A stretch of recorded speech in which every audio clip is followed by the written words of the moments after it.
here we go. Fuck it, we'll do it live! Boom. That was it? That's it. That's all I got. I've had the violin for 3 hours. I spent 30 minutes putting rosin on the fucking bow. Oh, man. Res isn't... No, it is... Is it... No, resin's something else. Never mind. Yeah, resin is from Uncharted 2. Yes. And that's what turns Lazarevich into that giant beast. Welcome to Respawn Aimfire, episode 99. 99 Luftballons. I am Chad Michael Innes, your host. Across the continent, we have Holden DePardo. Say hi, Holden. Oh, hi. And in the very same state, question mark, we have Dallas. Dallas, say hi. What's up, guys? How's it going? It's going to Rhodey represents. Vagina. Everyone says bee's knees, but that's the worst part of the bee. The vagina. That's where Do it's bees at. have knees? I didn't even know. Who knows? I can't get close enough to one to freak out. we also have Brent from somewhere in America. Brent, where are you and how are you? What is up, guys? I'm from the good old KY, where we have a bunch of cows and grass. And I'm feeling pretty gravy right now. I'm doing good. Brent, have you ever tipped a cow before? That is not a thing I've done, but neither. I've had very good research of it from watching Cars a lot as a kid. The movie Cars? Gotcha. Yeah. Yeah, the movie Cars, they tip cows. You scare the tractors and they go, and they roll In the backwards. first one? Yeah, the first one. Yeah. What the hell? I watch that all the time with my son. I don't even think I see that. Well, Yeah, that's where they you get don't watch attacked it. by like the big like crop crop duster right. thing. I remember now. Yeah. Yeah, my I gamer don't want my tag- son to watch that, so don't be tipping cows. It was also kind of a scary part. That's the censored Yeah. version of Cars with no illegal activities in it. My gamer tag is cow tipper, but I have never tipped a cow. And everyone is always like, oh, yeah, you grew up in North Carolina. You tip cows all the time. It's like, that's rude of you to assume. Makes you look like a dick. Anyway, we have a ton of cool stuff we're going to talk about today, including the Sonic the Hedgehog movie and how cool he looks. About how you can remote play shit from your PS4. We've got Captain Treasure Tracker, Toad, goddamn shit to talk about. But we're going to start with actually introducing you to our guests a little bit. So I want to start, Brent, let's come back to you. Tell us a little bit about yourself, whether you want to spend 10 minutes talking about your gaming history and everything you love, or 30 seconds talking about your podcast that you have, or your YouTube channel, or whatever you want to do. Let's hear it. Okay, I'll keep it like brief. Basically, like I run a YouTube channel, Porkchop 118. You know, I do like podcasts, gaming videos. I'm working on a video about like JoJo's Bizarre Adventure. So like, I'm all over the place. And then I stream a lot on Twitch. Like some of my favorite things is like I'm a huge superhero nerd. I like anime a lot, but I'm equally into video games. Like my favorite series ever is Assassin's Creed, which I get a lot of hate for. And then, right under that's probably like Zelda and The Witcher. Yeah, Zelda. Nice. There you go. Yeah, so Have you seen Captain Marvel yet?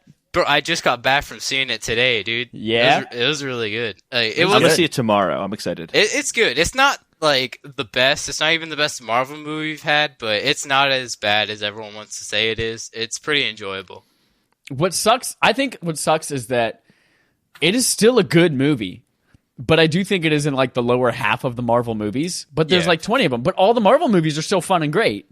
Yeah, even But- like the lowest like Thor: The Dark World is still enjoyable in parts. Yeah. Natalie Portman, come on. It's true. And then Dallas, tell us a little bit about yourself.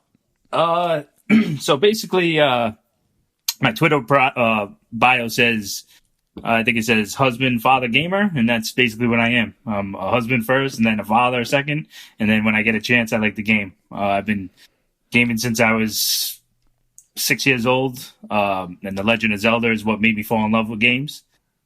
So my NES was, what sparked my love for this. Man, we've got so many Zelda fans. Well, I'm so happy right now. It's, yeah, I mean, it's Holden's got 46% over here. yeah, yeah. I don't think anyone's going to know what that means. Yeah, That we- was- that Anytime was a guy off the says record a show. percentage, is always in reference to an erection. I'll No, keep that in that's mind. not Now. I don't never knew that. I never knew that. So So yeah, you don't ever hear guys walking around being 15%, 25%. They just say percent. Never? Doesn't happen? No one's I ever see it all the pointed to you time. and just said 12%. No? No. Oh. So that's all the great. So time we to know me. if you were in a room with your daughter, your wife, and a Nintendo, Yeah. we know which one you would save in a fire. Yes. Because you said husband, gave us the father, order. gamer in that Yeah, order. Yeah, you So I gave us guess the technically order. I gotta save my wife first, right? I don't know, but then your wife's going to be so mad at you. You're like, damn it, I should have saved the kid. Yeah, I should have saved the kid first. I'm gonna take the kid. My wife can help herself, so I'll take the kid. What a Sophie's Choice. I've never actually seen Sophie's Choice, but I assume it's about women and video games. Right. Yeah. Yeah. But Meryl Streep at the end, she chose the Nintendo. Because no one's going to get mad at her if she chose the Nintendo. Is Meryl Streep in that video game? In that movie? I think she is. Maybe I should watch it then. Yeah. But this is not a Meryl Streep podcast. This is a video game podcast where we Can talk it be? about shit like maybe it can. I don't know. That's our new podcast. It's the Meryl Streep podcast. I probably Get me wouldn't watch Armani it. on the No phone. offense. Don't give me ideas. He's gonna steal your YouTube videos. We're going to talk about first our quest log for Sony, where we have a couple of stories here. The first of which is that PS4 Remote Play is finally available on iPhone and iPad 4 years after Sony Xperia, according to Emma Kent at Eurogamer. This is an interesting little wrinkle in the Remote Play thing. We've had Remote Play on Vita, we've had Remote Play on PS Vita TV, on PC and Mac, and then on Android phones for a little bit, Sony Xperia phones, and now it's finally on iPhone and iPad, but with an interesting twist, and that it's touchscreen only, no DualShock support. As far as I can tell, no third-party controller support either, which I don't know how useful that's going to be. But if you've ever wanted to play Devil May Cry 5 or Sekiro on your iPhone or iPad with touch controls, you now have that option. No thanks. The only reason I would use this is recently when I was downloading Metro Exodus when I was getting that game, I wanted just to download it while I was at work and then play it when I got home. For some reason, the PlayStation app, I can't just say download and it downloads. It says it's in queue to download, but it never actually downloads. That's user error right there. Happens for me all the time. It's fine. Yeah. It doesn't work for me. So in that Really? instance where it was not downloading, I might then go in and manually go to my PlayStation and do it that way, but it wasn't downloading. So I think in that one specific instance, I'd use a touchscreen only interface to access it. But other than that, none. Honestly, the only time I would use it is if, I don't know if it's even possible to use it for, is to access my captures, my screen captures. Oh, yeah. Because there's so many times where I just want to either share a photo or something like that, but I didn't save it to my Twitter or my Facebook or whatever. And there's no way to access that through the app itself. So Just do what I do and send hundreds of them to Holden nonstop. And then you're literally just what in happens. your PlayStation Messages app ready to go. okay, I'll do that then. That's what I did when I was running through Spider-Man PS4. I just sent so many photo mode pictures to my friends. Yep. But Holden's got literally hundreds of God of War photos and Spider-Man photos. No, there was one point, I can't remember what I was playing, but all of a sudden I just start seeing notification from chat, notification from chat, notification from chat. It just did not stop. It just kept going. But I knew what it was, so it didn't bother me. So, like, photos. as like a massive Sony fan, I'm like, PlayStation's what I play the most. I can definitely say I've not tried this, but like, it seems like something I'd want to get into. The no DualShock support kind of confuses me because I've seen a lot of posts like where people are like, "Oh, I'm playing Spider-Man on my iPad," and they have like a PS4 controller. Does it state where like you can play it through the console, but the console's just going to stream the gameplay to like the screen to the like iPad or something? Everything I've seen so far is just that it requires Wi-Fi to work. You can't use it over LTE. And that it just has touchscreen support. And that it does not support DualShock. It doesn't explicitly say anything about third-party controllers, but I don't have one to test it with. Yeah. That'll change. That will 100% change. Yeah, with all the, if people keep complaining, it's going to change. But also, like, Microsoft says that you'll be able to use an Xbox controller for xCloud Yep. on a device. That's going to make Sony look really bad. So I have a feeling gonna this is change like it. their first step into that, like getting ready for that. yeah, exactly. Yeah, this makes me excited that Sony. It seems like Sony's trying to play along with like how the industry is going. Because being like someone who primarily plays PlayStation, besides maybe PC here and there, like, it does get frustrating when Sony doesn't want to cooperate with everybody. Like, I can barely play with other people. I can't cross-progress. I can't do all the stuff that Xbox is doing. And I've already said if Sony doesn't change their stuff next generation, I might get an Xbox. Because, I mean, I grew up as an Xbox guy. Well, I mean, I played PS1, PS2 most. But when it came to, like, PS3, 360, I got a 360 to play Minecraft. Then upgraded to an Xbox One and realized it was not that good at all. So I went to PlayStation, but it seems like Sony's losing me, and I hope they keep taking steps like this to kind of, like, I don't know, get a goodwill, I guess, and stop acting corporate. That's all I can hope for. Yeah, I think it's weird because Sony will be ahead of the game sometimes. Like, for example, in streaming. I mean, PS Now has been around for quite some time. It's been around for a while. But what happens with Sony is they go, cool, we're going to release the streaming service, people are going to love it, and then no one loves it, and rather than them saying, we're just going to invest in it so you do love it, they go, oh, no one liked it. Yeah. Oh, well. And they just leave it there forever. Yeah. But now that Microsoft's going to be investing, now Sony's going to start investing in it because there's competition there. Yeah. They have to. Yeah, they got their... It's Xbox has their Game Pass stuff going now, but Sony doesn't want to, like, upgrade PS Now. Like, yeah, it's cool I can pay $20 a month for, like, $20 for, like, 3 months, unless they changed it for, like... Because before it was, like, you had to rent, like, a certain trial or something, and then you had to, like... so confusing before. Yeah, and you had to stream all the games and everything, and it's like, they don't want to change that when Xbox is like, alright, $10 a month and you can play hundreds of games you can download to your console. And now talking about playing it on Switch, like, Sony needs to make their PS Now service, because they have so many good games on there. That's how I played all of the I played them as a kid, but I played all the God of War games right before God of War came out, the new one, like, and I played it on PS Now, and it's a good service, but they really need to do something to, like, upgrade it, to, like, make it on par with Game Pass. Yeah, I think they are, this is a step, like, in that direction of, they're going to make PS Now something even better, but I think they're waiting until next generation. They're just kind of keeping their cards close to their chest for now. Well, Microsoft needs to make a statement now. Sony doesn't have to make that statement. Yeah, They've sold more than twice the number of consoles. They can just rest on their laurels a little bit. Yeah. When is As the long next as they're console? doing something in the background. When's the next console generation again, guys? Oh, yeah, it's happening this year. It's not happening this year. It's happening this year. It's not happening. No. See, all right, no. You need to clarify your statement. Announcing it does not mean it's happening this year. If it's happening this year, it's being released this year. We will see consoles I bet from this year. every manufacturer. It's not this year. Including the Atari VCR. If they are announced this year, I just don't see them coming out. Didn't they do that with Xbox One and PS4, though? Weren't they announced the same year? They were, but PS4 was announced in February. Right. And I mean, to be fair, Xbox One was announced in May. So it's more likely that Microsoft would do that than Sony would. But Sony's definitely not happening this year at this point. There's just no chance. No. Chad still is holding on to it. I will provide you tissues when you realize you're so wrong. No. So I'll say this. I have backed up on Microsoft could do it this year. I still think it's unlikely, but I think they could do it this year. I just see no way that Sony could do it. If they planned on releasing next-gen consoles, they would be at E3. End of story. They would be at E3. Yeah, I've been wanting to say they would do it, but I really think that's a PSX announcement this year. If they said they're doing PSX in 2019, then... I don't think so either. Because imagine that, well, right? The announcement will be at PSX. Again, picture that. When does PSX happen? A few weeks before Christmas. A few weeks before Christmas, they're going to say... Though? Can PSX be in January this time? No, but if they're doing Can you get hands-on with the new console as soon as they announce it?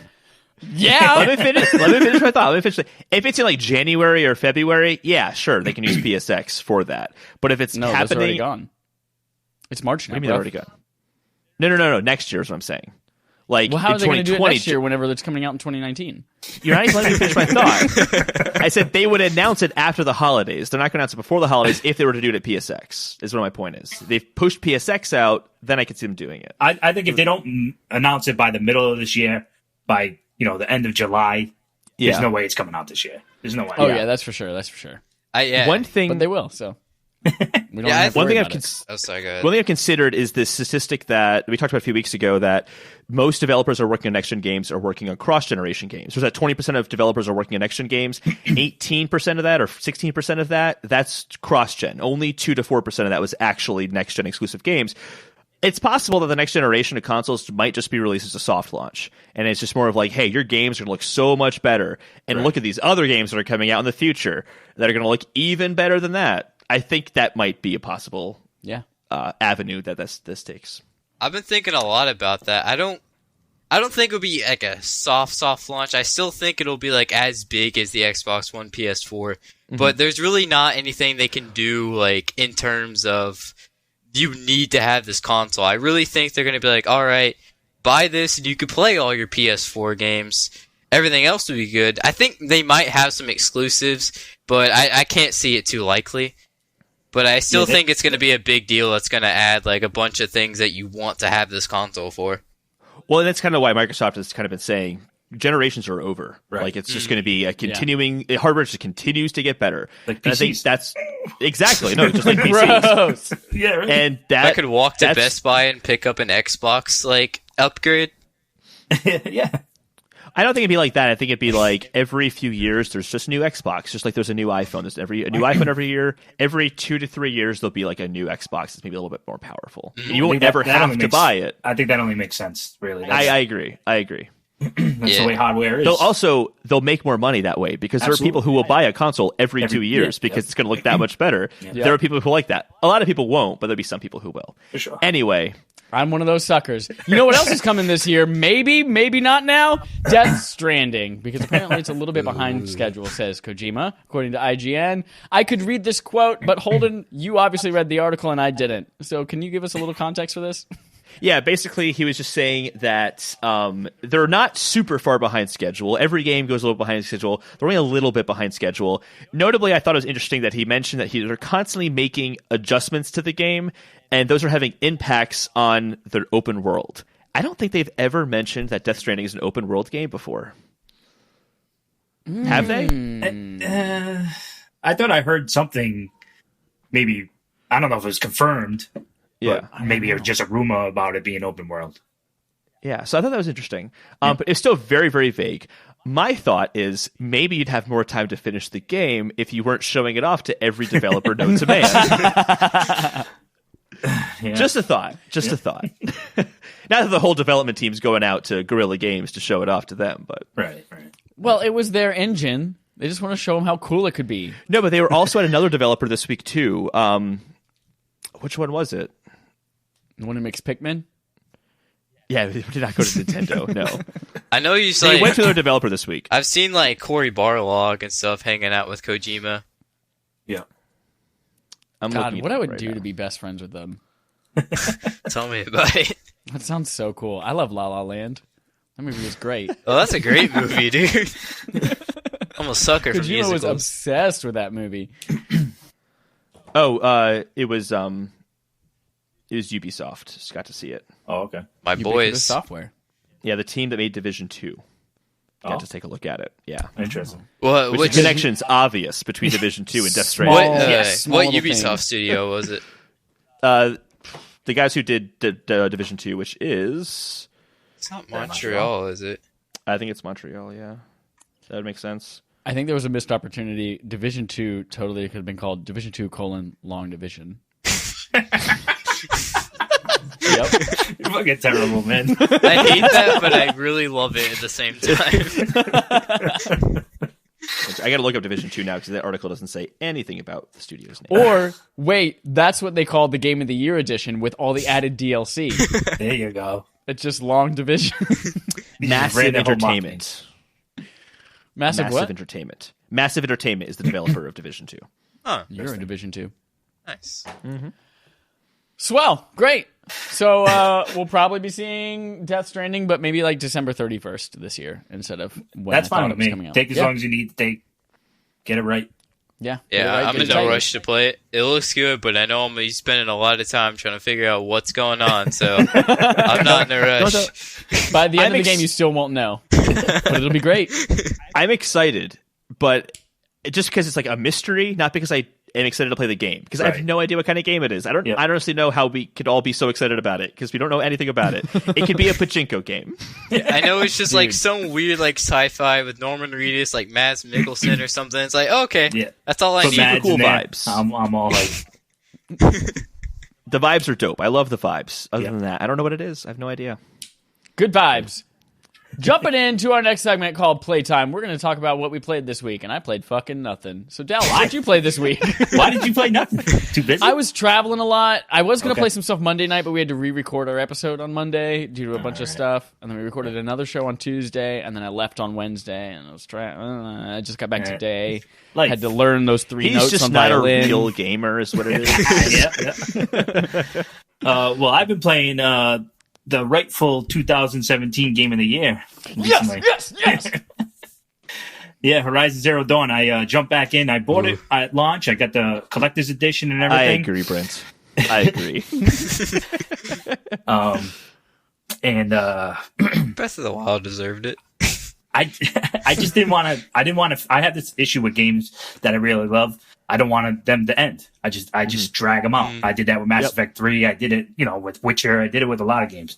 So I finished Red Dead, and I was like, you know what? I need to get back to this backlog. I need to finish the best game of 2017 because I already finished the second best game in 2017. So Hell yeah. been playing that. That game is just incredible, man. The enemy design, the combat is just it's just so good. It's just, I mean, there's nothing else like it. I never played a game besides maybe God of War with the combat, but the enemy design is top notch. And I was also playing some Tetris 99, which is tough.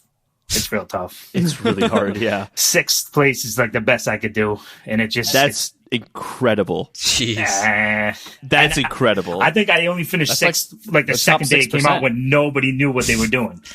Now everybody knows what they're doing, and I can't finish, above the 20s or below Those the 20s. T-spins, man. You got to get those T-spins. It's tough, man. You guys playing that? Have you tried it? No, I suck at Tetris. I played it. I played it for Yeah, a I know little you bit. don't and like Tetris. I was only able to get to like 50th. I'm really bad at Tetris. Yeah. Well, how many have you played it a lot? Or just No, one not a time? lot. No. I played it for maybe like 20, 30 minutes or so. Nothing huge. Yeah. Okay. Yeah. But It's fun, I'm just though. bad. I'm just bad at Tetris to begin with, though. Yeah, I never knew I was. I don't think I'm decent at Tetris, but I was. I don't know. It's intense. It's intense for a Tetris game. It's crazy. Yeah. Yeah. It's good. It's good, yeah, dude. Like, it is. It's mind blowing. I never knew a battle royale for Tetris would be good. yeah, I never knew I ever Crazy. wanted that. Like, Yeah. my Switch broke, so I had to rent one for like a trip I was taking for a week. And I thought I was gonna be playing Smash the whole time, which I did, but I started playing like a lot of Tetris, and like I couldn't stop. The highest I got was like 24 or something. Yeah. Nice. Where do Well, you then rent a Switch? Dude, there's like renting places all the time. Like all those, like you'll rent furniture or something, and they got consoles in the back. Rent a centers. Yeah, What? pretty much. Yeah. What? You Oh, never I heard guess- of a rent a center? I mean, yeah, I have, but I always just assumed it was for like TVs for the Super Bowl, and that was it. Yeah, right. But I guess Well, that makes sense. that they would have consoles and shit there. I don't know. Yeah. I got desperate. Okay, I had an 8-hour trip, and I wanted to play Smash, and my Switch is You gotta do broke. what you gotta do, man. How much does it cost to rent a Switch? It was like $20 for a week. Oh, that's not bad at all. Yeah, but they Just sell get mine. they get you though with that like payoff. Like, yeah, that's cool, but you're gonna be paying like $800 if you want to pay it off. Right. Oh man.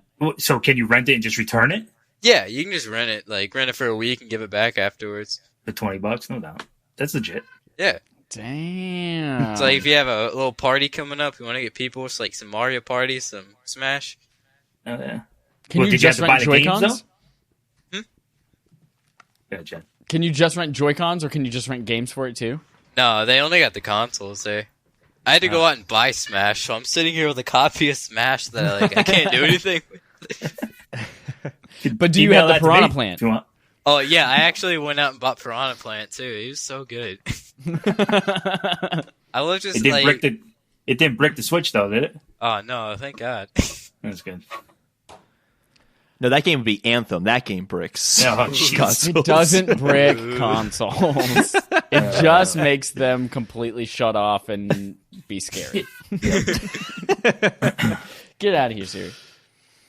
You also listed here Moonlighter. What is Moonlighter? Oh yeah. It's I bought this game recently, actually. Did you? Have you played it good at all? game. Yeah, it's good. I liked it. Yeah, it's enjoyable. It's A little bit I played of it. It's a roguelike, I guess, kind of dungeon crawler game where you run a shop. So you go to these dungeons, you kill enemies, collect items, bring it back to town, set up your shop, sell all your items, become profitable. You're able to buy more weapons and potions and stuff to go back into the dungeons and deeper. And they're all randomly generated and stuff. It's a pretty cool game. It reminded me a lot of Zelda when I first picked it up. So I was souped. But That's I pretty literally bought it for that reason. I saw it and I'm like, oh, it looks like a great Zelda game for Switch. That's not Zelda. I'll try this out. I think we had a Would You Rather that sounds exactly like that, like 6 months ago. They stole that idea from us? They did. Those sluts. We should get half the royalties from the game. Yes, you should. 50%. Absolutely. 15% erection? Mario 3. Oh, yeah, Mario 3 too. Oh, jeez. The Switch NES arcade or the NES online thing.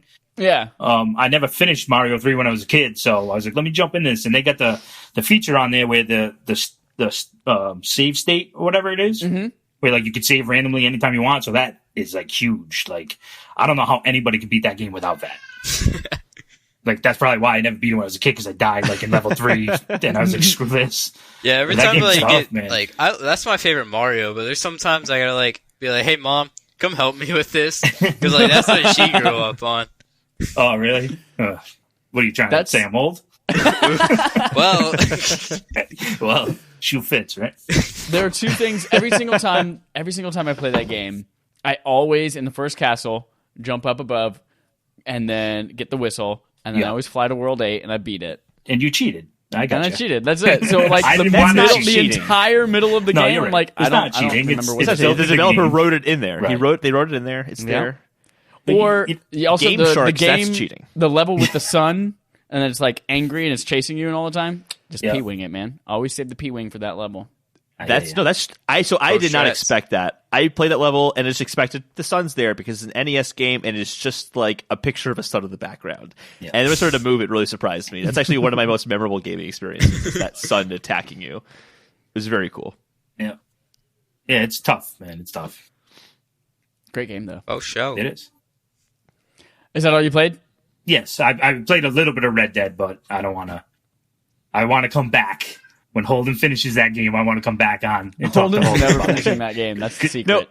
I need to You finish have to that. finish it. No, Listen, I'm going to finish it. It's a really nice slow burn game because It I really can is. just return to it at any point. I have a great story moment waiting for me when I get there. It's like a TV show. I Yeah, just but hope. Sekiro's coming out.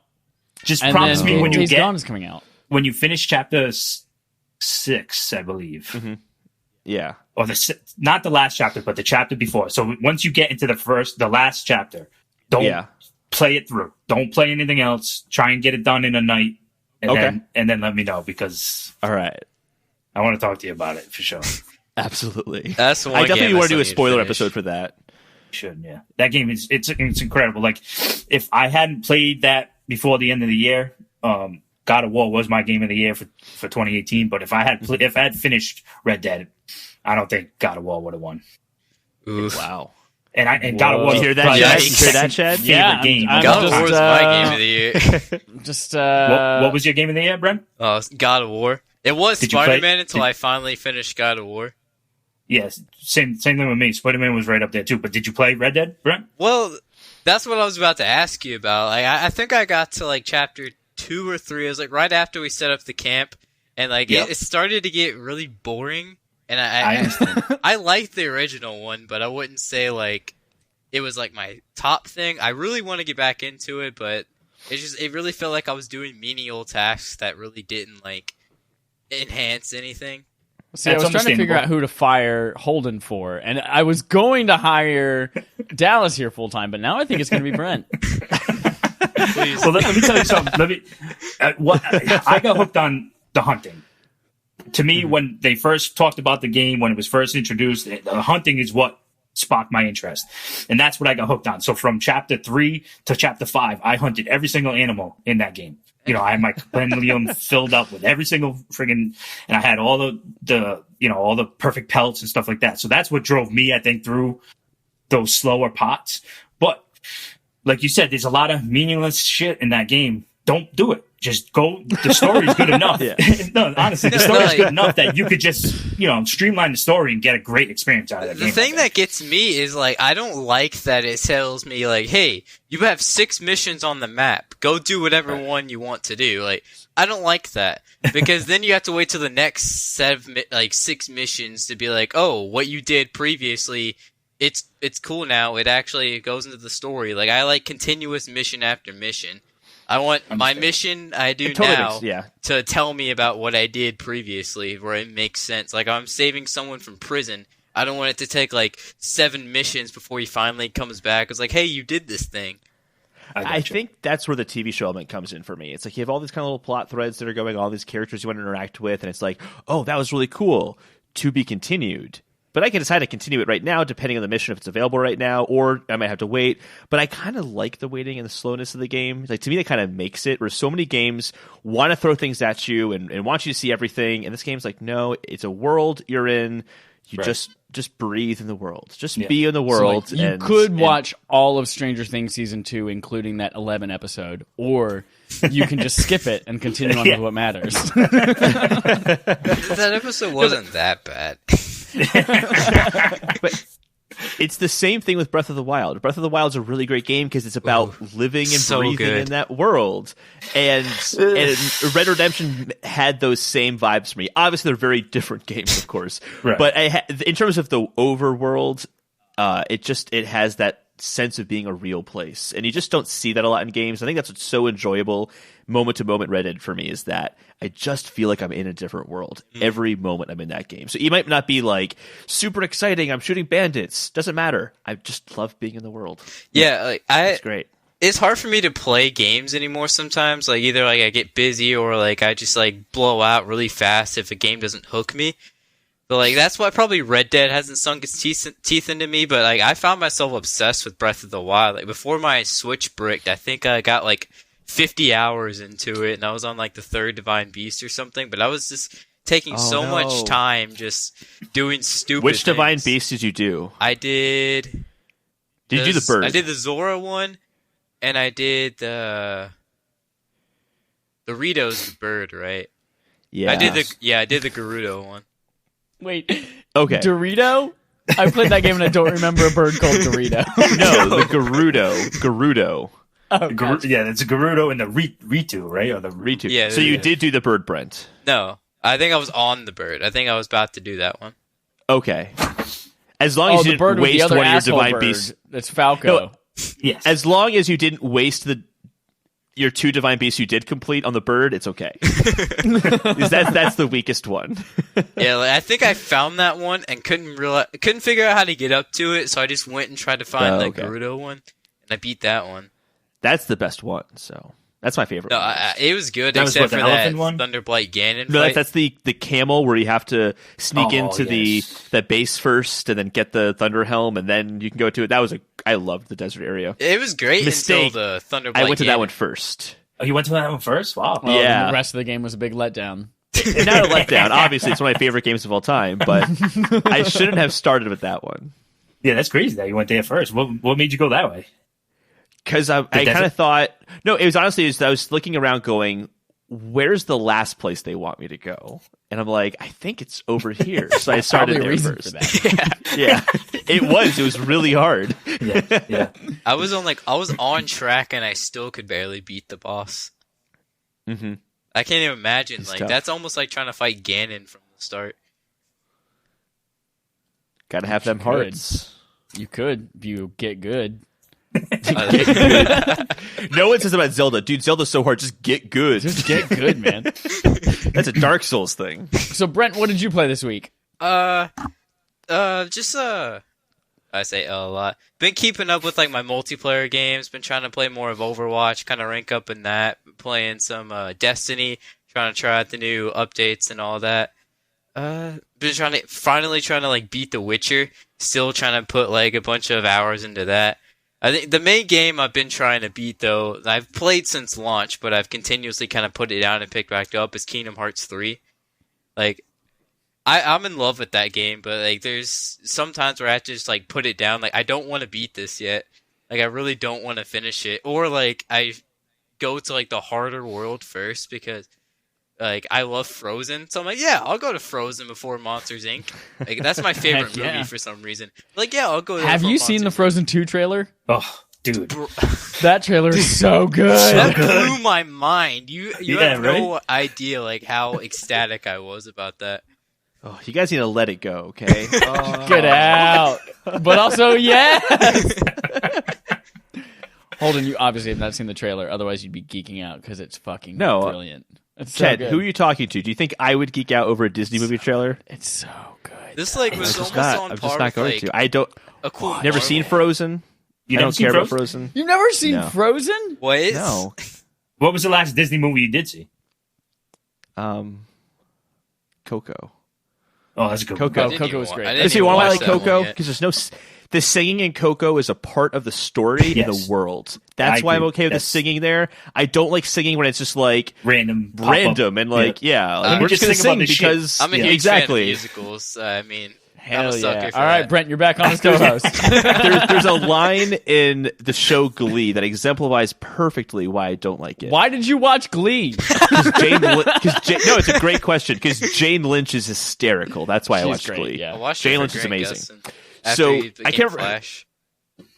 I can't remember who it was, but there was a character who went to Mr. Shu and was like, "Mr. Shu, I have something I really Men want don't to even know say, names. but I can't say it. I have to sing it." And I went, "Oh, eye roll." And that's how I feel every time like a song starts. It's just like you could have just said that. You didn't have to sing any of that. There's That plenty could have of been a that line of in Frozen, dialogue, and for sure. then the scene was over. Like that's why I don't like musicals. But like, if that hasn't, I also don't have a heart or a soul. That's all. There's also that element to if it. that didn't happen, we wouldn't have the masterpiece that is Let It Go. That's right. That's right. I would challenge that. I don't know if I'd say masterpiece. I would say catchy. I kid you not. Like, my friend was over here when I was playing Kingdom Hearts 3 because, like I said, I chose the Frozen world first, which is the harder one out of two of them. So like, I was like, all right, help me beat this. Like this part I was on. We finally beat it, and then Elsa starts running up the mountain and singing the whole entire song of Let It Go. And I could see my friend literally like want to die with how much I like singing like along with this song. Let me put it this way. So we have a rule in this now because I'm bad at finishing barf games. That if I don't finish a barf game, I have to sing on the podcast. I would rather sing on the podcast than finish that portion of the game. What a hater! That sounds dude. horrible. Is that why you gave us 2 months for Kingdom Hearts? Because you want to make sure that No, you but don't... I gave too much for Kingdom Hearts because it's a JRPG, and I didn't realize it was actually going to be a lot shorter than it was. Wait, so you guys did Kingdom Hearts the original or Kingdom We're Hearts doing 3? Kingdom Hearts right now. The first one. Yeah. Okay. Yeah. And are you gonna do the other two? Probably Or the other not. 12? from what We'll I've see. heard. We'll see. Okay. Kingdom I Hearts want is to like like a- this game so bad because everyone else likes it so much. Yeah, I've never played But I've them, never so I played couldn't. it. I've never I given don't- it a proper shot. They're really I'll talk good. about it in a little It's bit. it's that one series. It's like, oh, are you gonna do all three of them? Well, you really can't because literally the PSP games have more story, like are more important to the story than probably some of the actual console games. Like I think you have to play like Birth by Sleep or like a couple other ones to understand Kingdom Hearts 2. Didn't Yeah, they turn it's one of just them into like a ridiculous. short movie you could watch instead? Yeah, I think that was Right. 365 days. Yeah, for some of them I did. Yeah. Dope. I played Kingdom Hearts Birth by Sleep, though. So I did do that. Yeah, because I think Kingdom Hearts 2 opens in like a random shot. And you find out the PSP game, you play the entire thing up until where Kingdom Hearts 2 starts. Like, great job it's advertising that, guys. So did you play anything else, Brent, this week? But I've been playing a lot of Apex Legends a lot, but I've Nice. really been, that game's so good because I love Respawn. is. They're probably one of my favorite developers, if I'm being entirely honest. Like Titanfall was one of my favorite shooters of all time, and then they immediately dropped this free-to-play battle royale. It's really fun. But I've been playing a lot of like card games recently, trying to get into that genre. So I've been playing a lot of like the Pokemon trading card game, Elder Scrolls Legends, Hearthstone, Gwent, since I'm a Witcher guy. Gwen, hell yeah. I still can't understand that one, but it's fun to play. Really? See, that, to me, I never played any card games. Never played Hearthstone or any of that stuff. But Gwen, it's just very basic in my opinion. Like, I don't know if that's normally how difficult card games are, but to me it seems Yeah, pretty basic. It's been till like now that I've gotten into card games, because before, like, I've been like a very simple-minded person. Like, it's really hard for me to like figure out how to do like basic stuff. If like an RPG or something throws like a lot of like stuff at me, I'm like, I don't know what to do. I'm gonna go play Assassin's Creed. But like, Fair enough. But I don't know. It's been really fun. It's been a really good experience trying to play a bunch of card games that like I never would have played before. It's a fun genre. And I think Have you tried Artifact yet? No, I have not actually. I really want to like card games are so fun. I used to play the Pokemon trading card game before I stole a neighbor kid's card, and then my mom took all my cards and burned them. And then I played Magic the Gathering in high school. Oh, Magic! I used to whoop people in Magic until I forgot how to play. But I'll be right back. All right. And then I was super into Hearthstone for like a good like 2 weeks, and I was like, this game is so dope, but they're so time consuming. Have you ever played Gwent? Yeah, I've never played Gwent. I've never played The Witcher Never 3. have I watched cats. Holden play The Witcher 3, but what was that, Brent? I said I'm back. Never have cats. Never have cats. No worries. That seems like an easy thing to do. Don't have cats. Got it. I'll wake up tomorrow and be like, don't get a cat today. All right, cool. Got it. Yeah, but Be at the cat store and be like, wait, I was supposed to do something. Oh, not Don't be get here. one. they're great until they like ruin everything you're trying to do. Like I went to work one night and I came home and I kid you not, I had the catnip like stored up. He got all the way up to it, knocked it all over, knocked like all my pops and decorations off my shelf, went into my computer desk, like knocked my monitor over. Like I could just see where he had like this like a total like drug-filled romp all over my room. Fucking great. So Holden, right. you've got two things on your list here. Yeah. Kingdom What did you Hearts. We'll talk about Kingdom Hearts at the end of April at this point, but I'm still playing that. Still chugging along through that game. But I played more Captain Toad Treasure Tracker. And let me just tell you, if you have the GG app, which is the app that Chad and I use to track what games that we're playing, and you can also see what games we've played, we can see what games you've played. Hey, Holden, what's your handle if they wanted to follow you? It's at Holden DePardo, I think. Oh my God, mine's Cowtipper. COWTIPR. Again, I've what never a taken a crazy cow. world. Yep, at Holden DePardo. Great app. You should check it out. As you'll see, I said I beat Captain Toad Treasure Tracker, and then immediately changed it to playing Captain Toad Treasure Tracker again. And the reason is that I'm playing the game, and I think $40 game. There's only 18 levels. That seems really strange.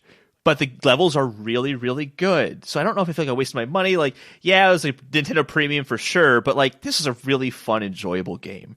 And then I get to the 18th level, I beat it, credits roll, and then it says episode 2. And there's a whole new book opens up, and there's a whole new set of levels. And I'm like, oh my God, Christmas Day. All right. Like, this is the best All thing right. ever. So immediately feels like an amazing value proposition because I had already justified the value based on the first what I found out to be third of the game. So Oh, nice. That's why I was really bummed when I was like, I got halfway through what I thought was the game, Yes. and I came across my first boss. I was like, really? Are there really only going to be like two bosses in this whole thing? Yeah, so there's a whole other set of All right. levels, and based on, I've only played one of the new set of levels, and it was already one of the best levels in the entire game. So I'm like, oh man, what am I in for? This is going to be great. I think this game is an underrated gem of Nintendo's lineup. It is so much fun. It's great.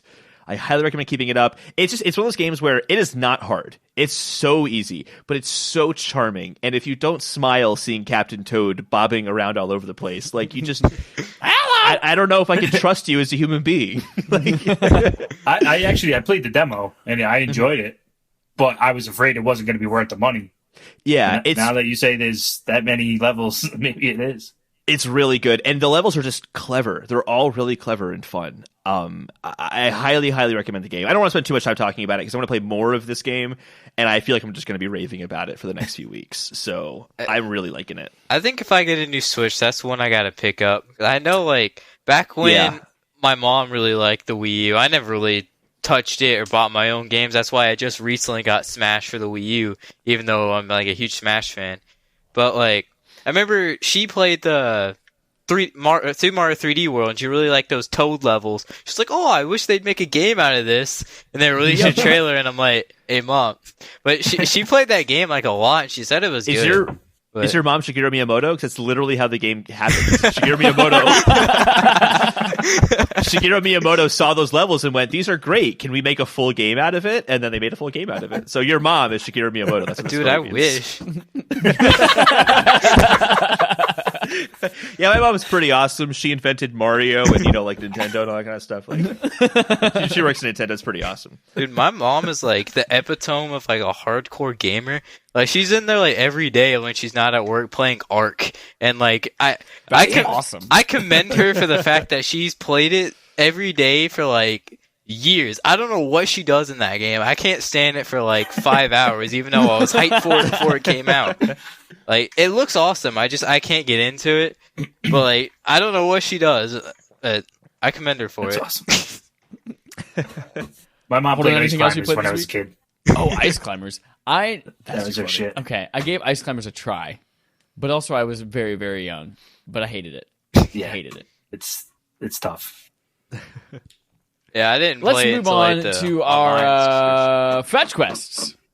We've spent 47 minutes talking about so much fun stuff, and we aren't even like a third of the way into everything that we've got planned on our show.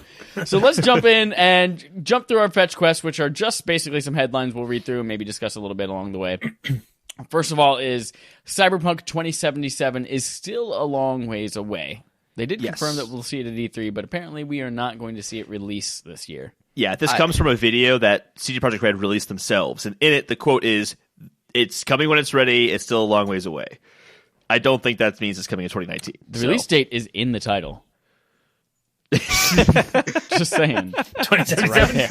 Yeah. Awesome. I really thought it was going to be this year. Like, I think I remember even looking up the release date, and I was like, "Oh, end of 2019." I was like, "Bet I'll finally finish The Witcher and get on to another CD Projekt Red game." Now I have more time. Nope. Now you got to beat The Witcher again. If the marketing follows the same marketing pattern as The Witcher 3, it's coming out next year. Witcher 3, they announced it one year, had a trailer. Next year at E3, they had another trailer, released it the next year. Yeah. So I think that's what's going to happen with Cyberpunk as well. At E3, we'll probably get the 2020 release window at the very least, I think.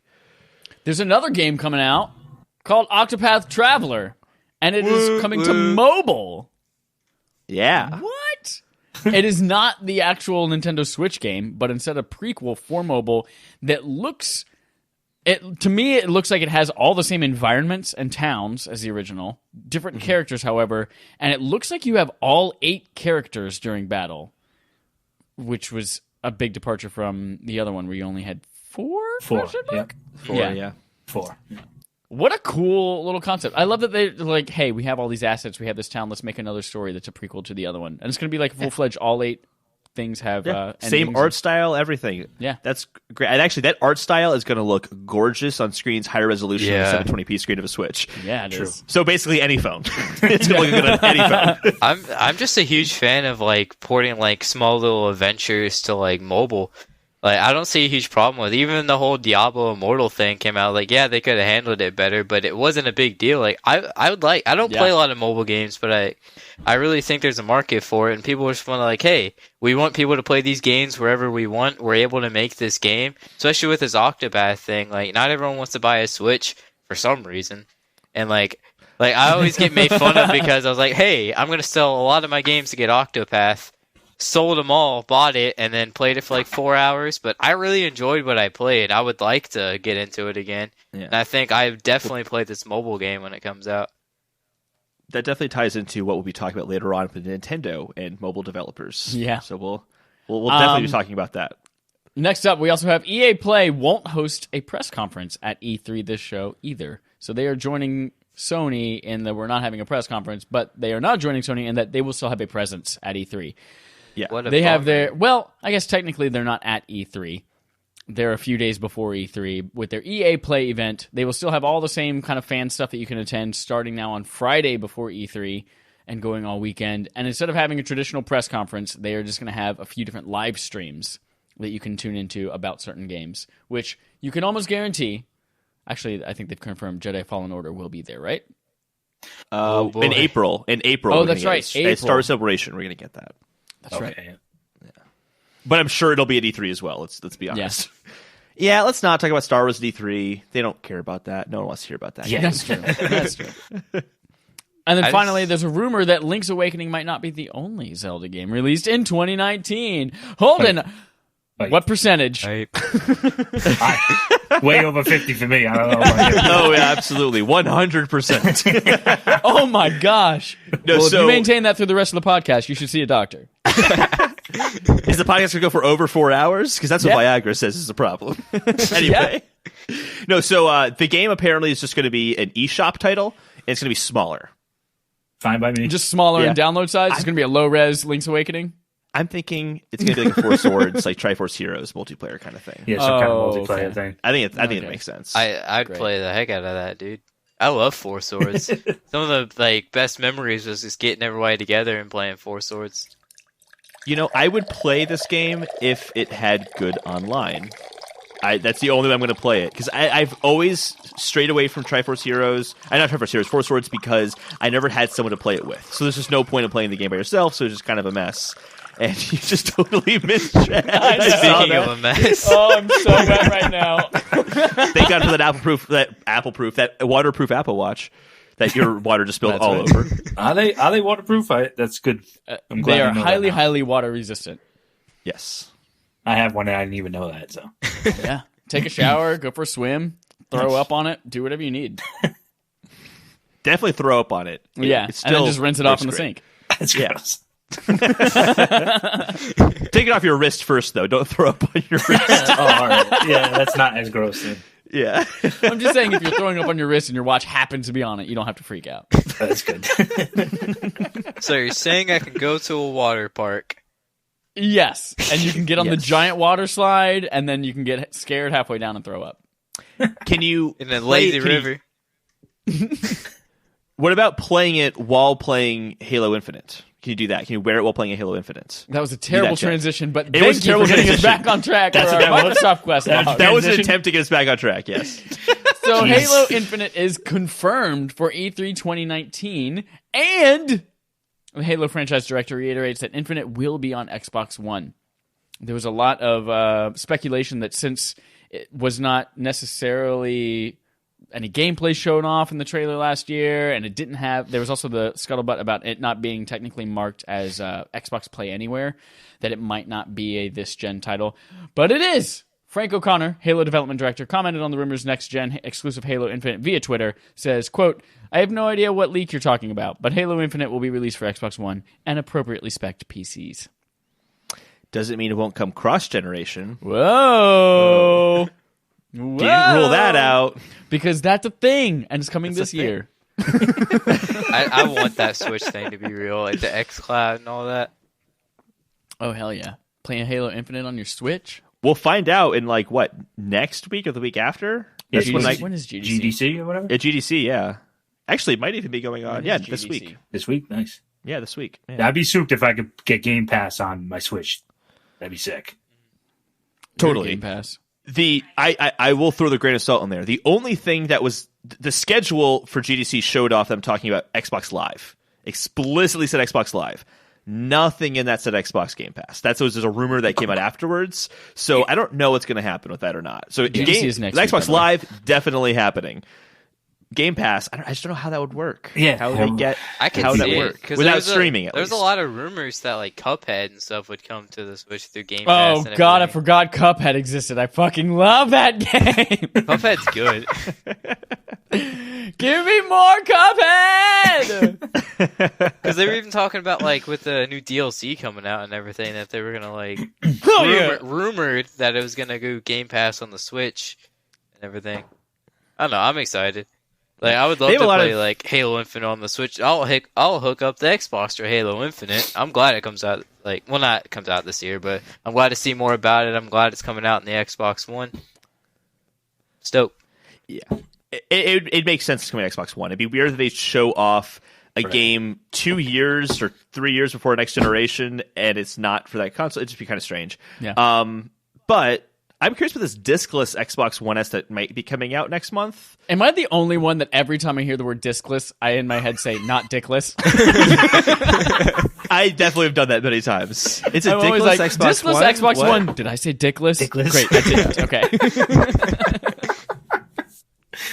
Okay. One of the best things is like one of my friends was talking about GameCube discs, and it was like, "Hey, it's a tiny disc. You're gonna lose it."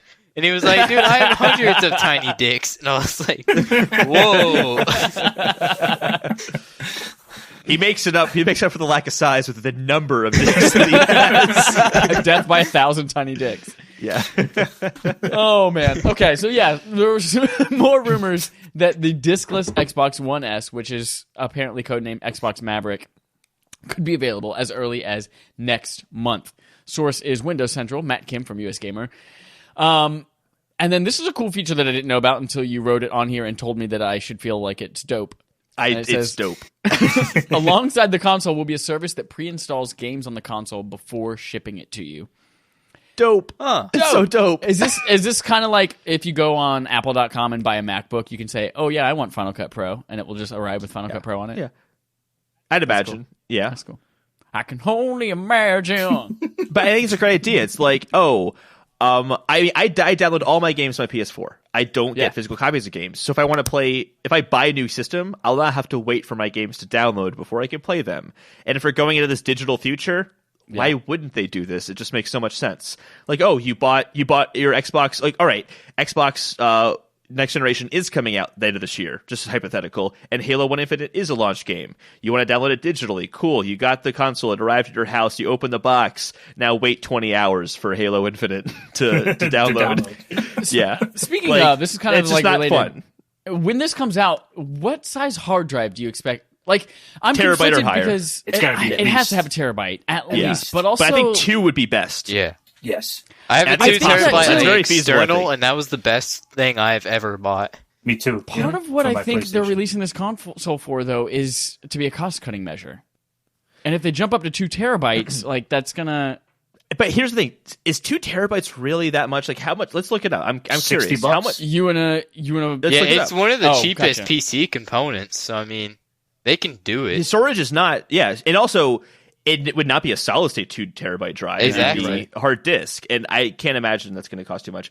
Let's just go to like Newegg. I need a solid state drive. because I'm sure that Microsoft buys their hard drives from Newegg. Yeah, right from Newegg, right from the source.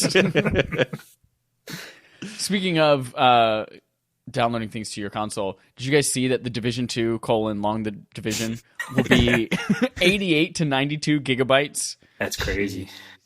So insane. About $60, and Microsoft would be spending a lot less than that because Yeah, they're buying them especially in bulk. directly They're getting from rid Newegg of the in CD bulk. drives. They could make up the cost there.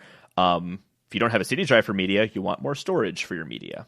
I can see doing that, but maybe terabyte would be what I'd expect. 2 terabyte would just be nice. Because even a terabyte kind of sucks, especially when it's like, all right, I'm getting a terabyte, but not really because you got to Yeah. run the operating system and everything on Right. it. So you're getting like 800 gigabytes, and then an eighth of that is long division.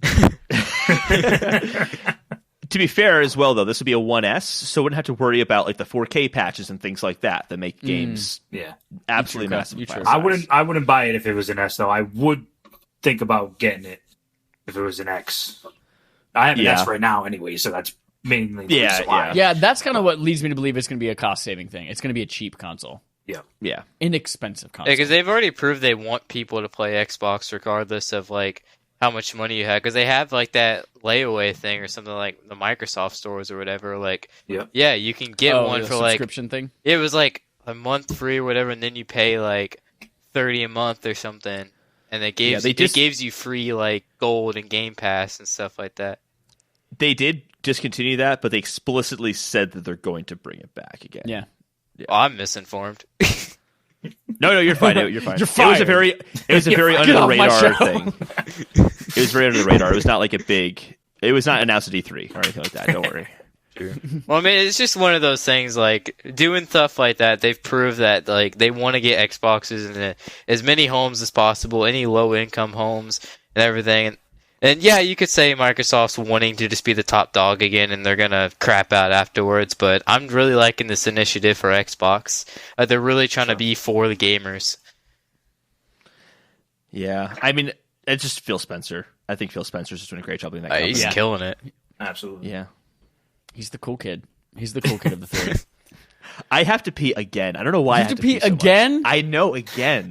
Well, So I'll be right You go back. pee while we talk about how you wrote the word Toy-Con 7 times. I know. And you know what? I literally copy and pasted Toy-Con so I can just paste it, finish the next word. Paste it, finish the next word. Well, I'll talk about this. You go pee, and then you'll be back for the discussion. Okay, thank you. Moving on to Nintendo, another inexpensive console in the lineup, although increasingly becoming more expensive than the other consoles now.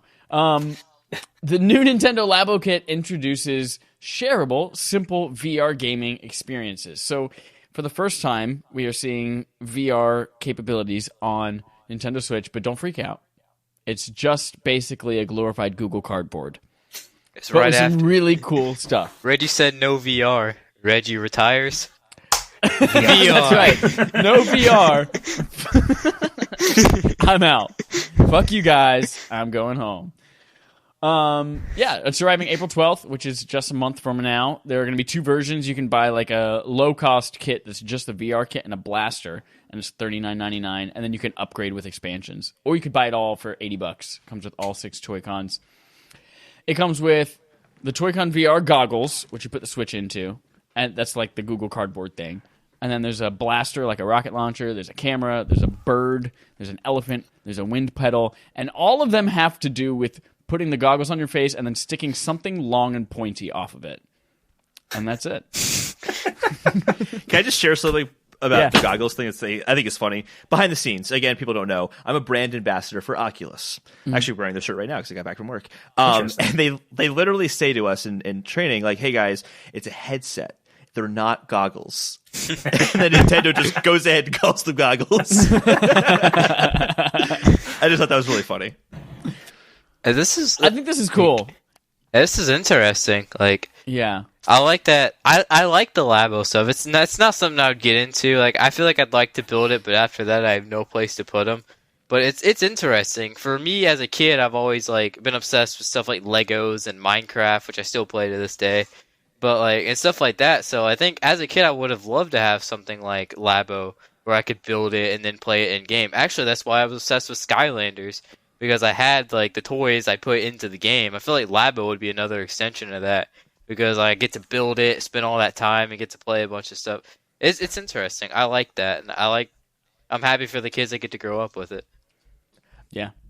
Another thing I think is, I'm just going to, I have to do this because, all right, they're for kids.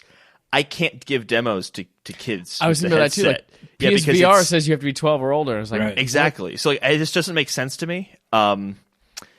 It's cool, but it's also just like a handful of VR games. It's not like Switch VR. Yeah. It's also a 720p screen, single screen, whereas most PC headsets have 2 displays that are 1080p at a minimum. That's kind of like the standard for a PC. Obviously, PC can run more than a Switch can, but it's just you already get the screen door effect with 1080p 2 screens. You have one 720p screen instead. yeah. For both I don't eyes. think you should I'm expect very anything curious. like what you would see with Yeah. Oculus or anything at all.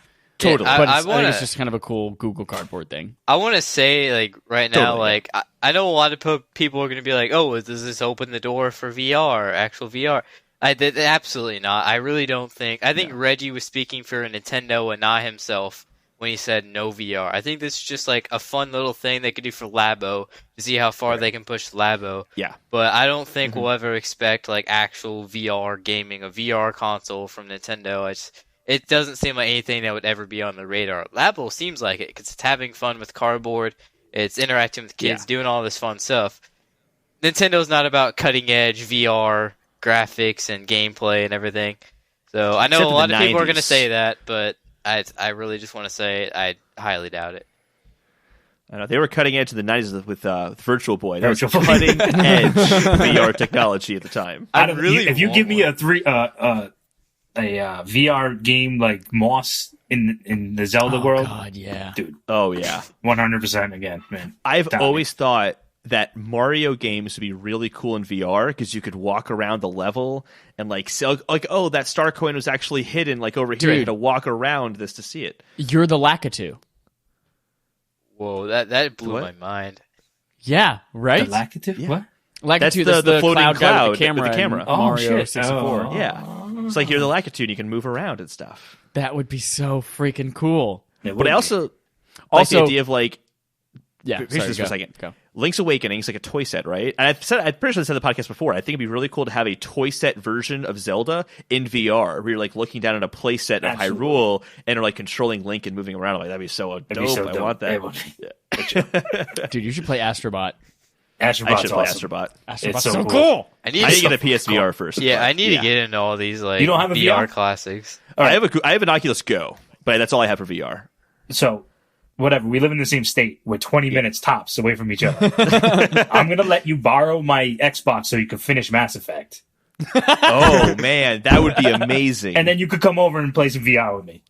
Done. Absolutely. We'll do it. Absolutely. Yes! Show him the light. Bet I'll come up. Small little plug. If you want to see me and two other drunk adult humans building a Toy-Con piano and learning to do some really cool, dope things on it, that's available on Tequila's YouTube channel, Tech Kila. Tequila with Daniel Reguera. He's been on our show a couple times. We need to do that again. That's a fun show to be on. Yeah. Well, I that's have. dope. I was just on a show again like 2 weeks ago, but you're just uninvited because you suck now. Just kidding. You're great. You're amazing. Next up, Nintendo reportedly adjusts smartphone games to make players spend less money.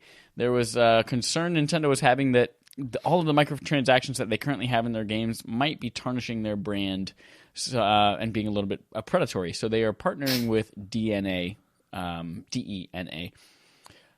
Cyber Agent, who helped with Pokemon Go, Dragalia Lost, and a bunch of other mobile games to adjust games so that players don't spend too much.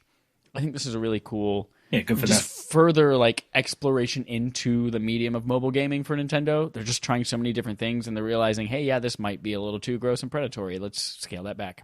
I love how willing they are to experiment.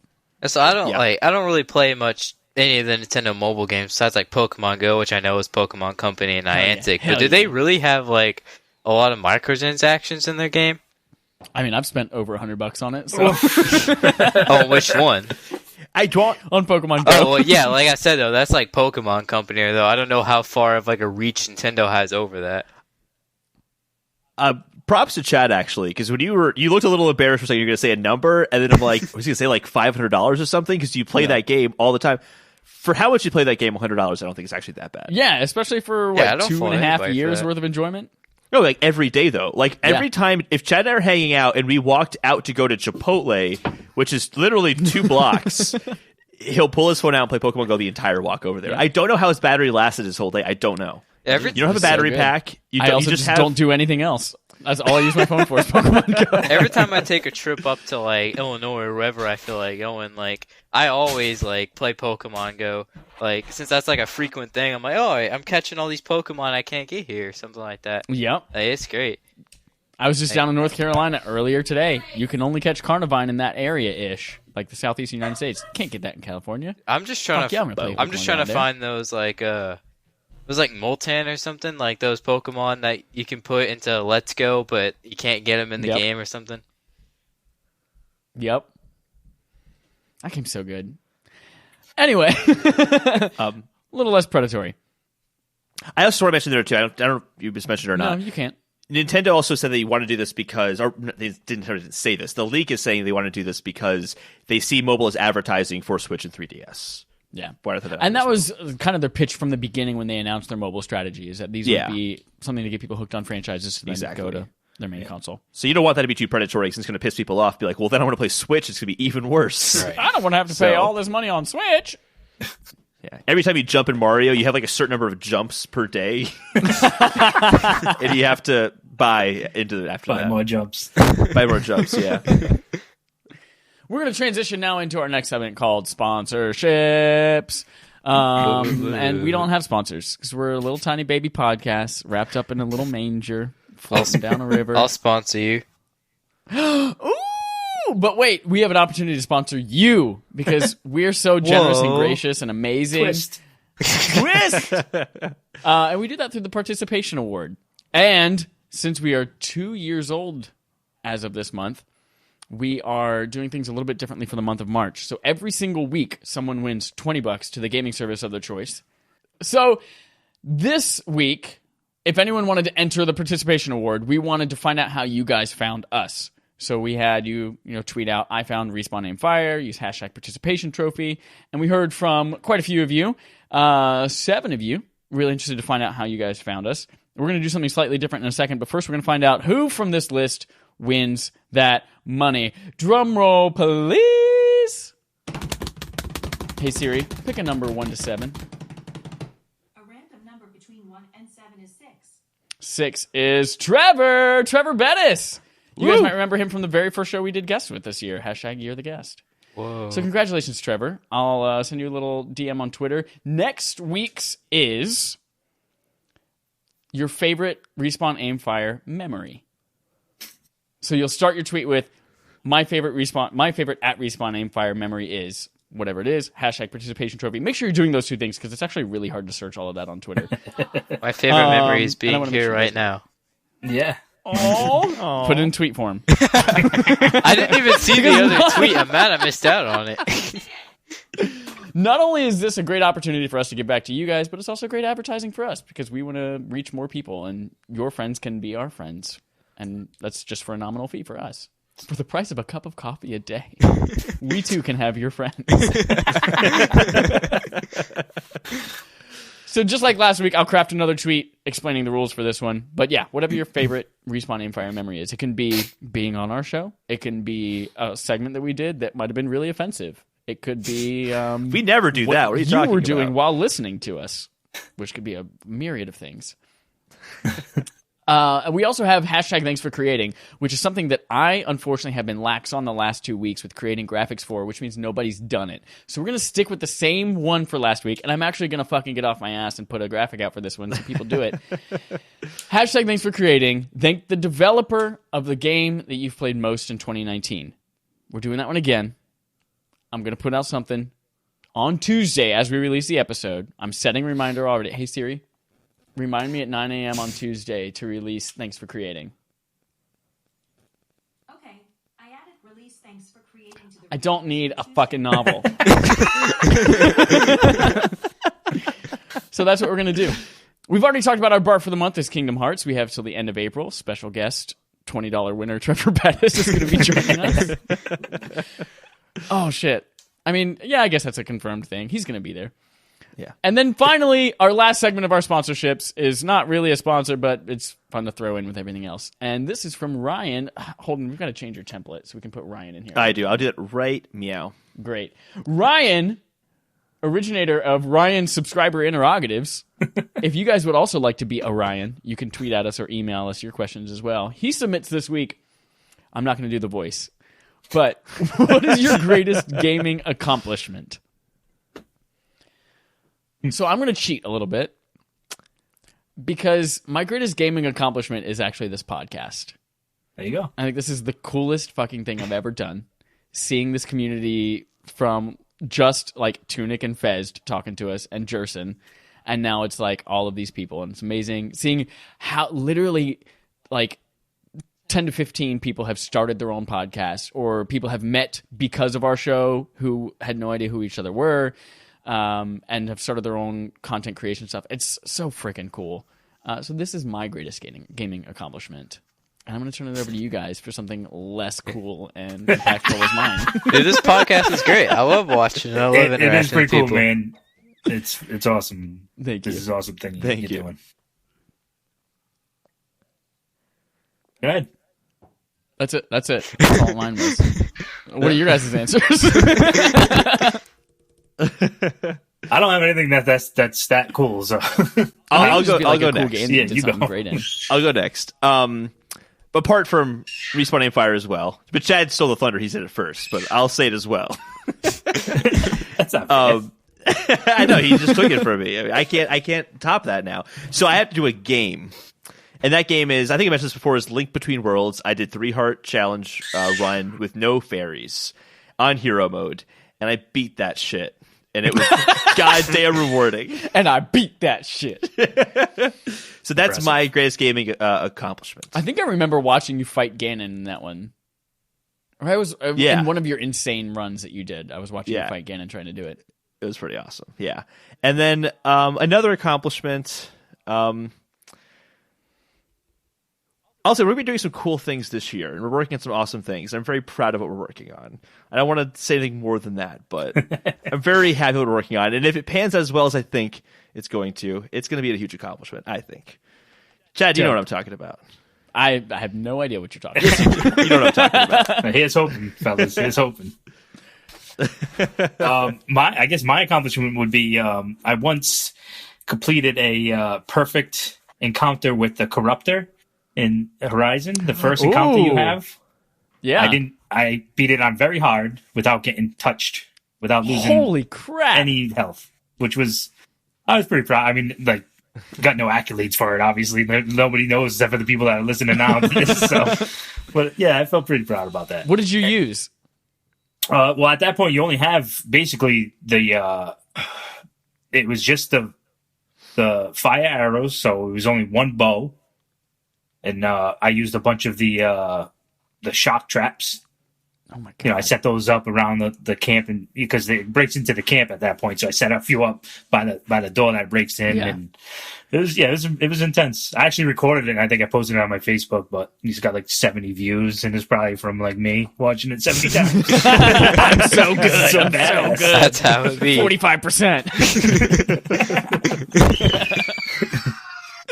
Brent, what about you? Do you have any greatest gaming accomplishments? Yeah, I got a couple, like, I'm thinking off the top of my head, so I don't know if these like the best, but these are a couple I've been really proud of recently. I think one of them was when I first started playing Assassin's Creed Unity when I was probably 14, 13.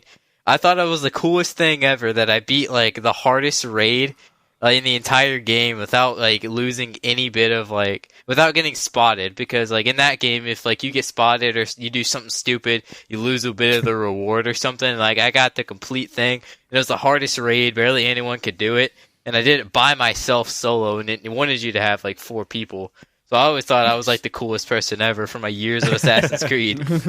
Oh yeah. And then I think my other one would probably be Undertale is one of my favorite games of all time.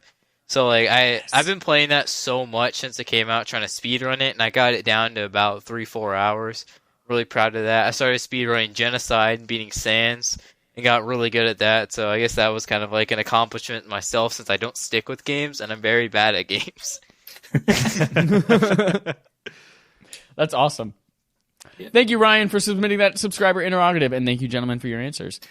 Again, if you guys want to submit a question, it doesn't just have to be Ryan, although it does have to be branded as a Ryan subscriber interrogative. Just reach out to us.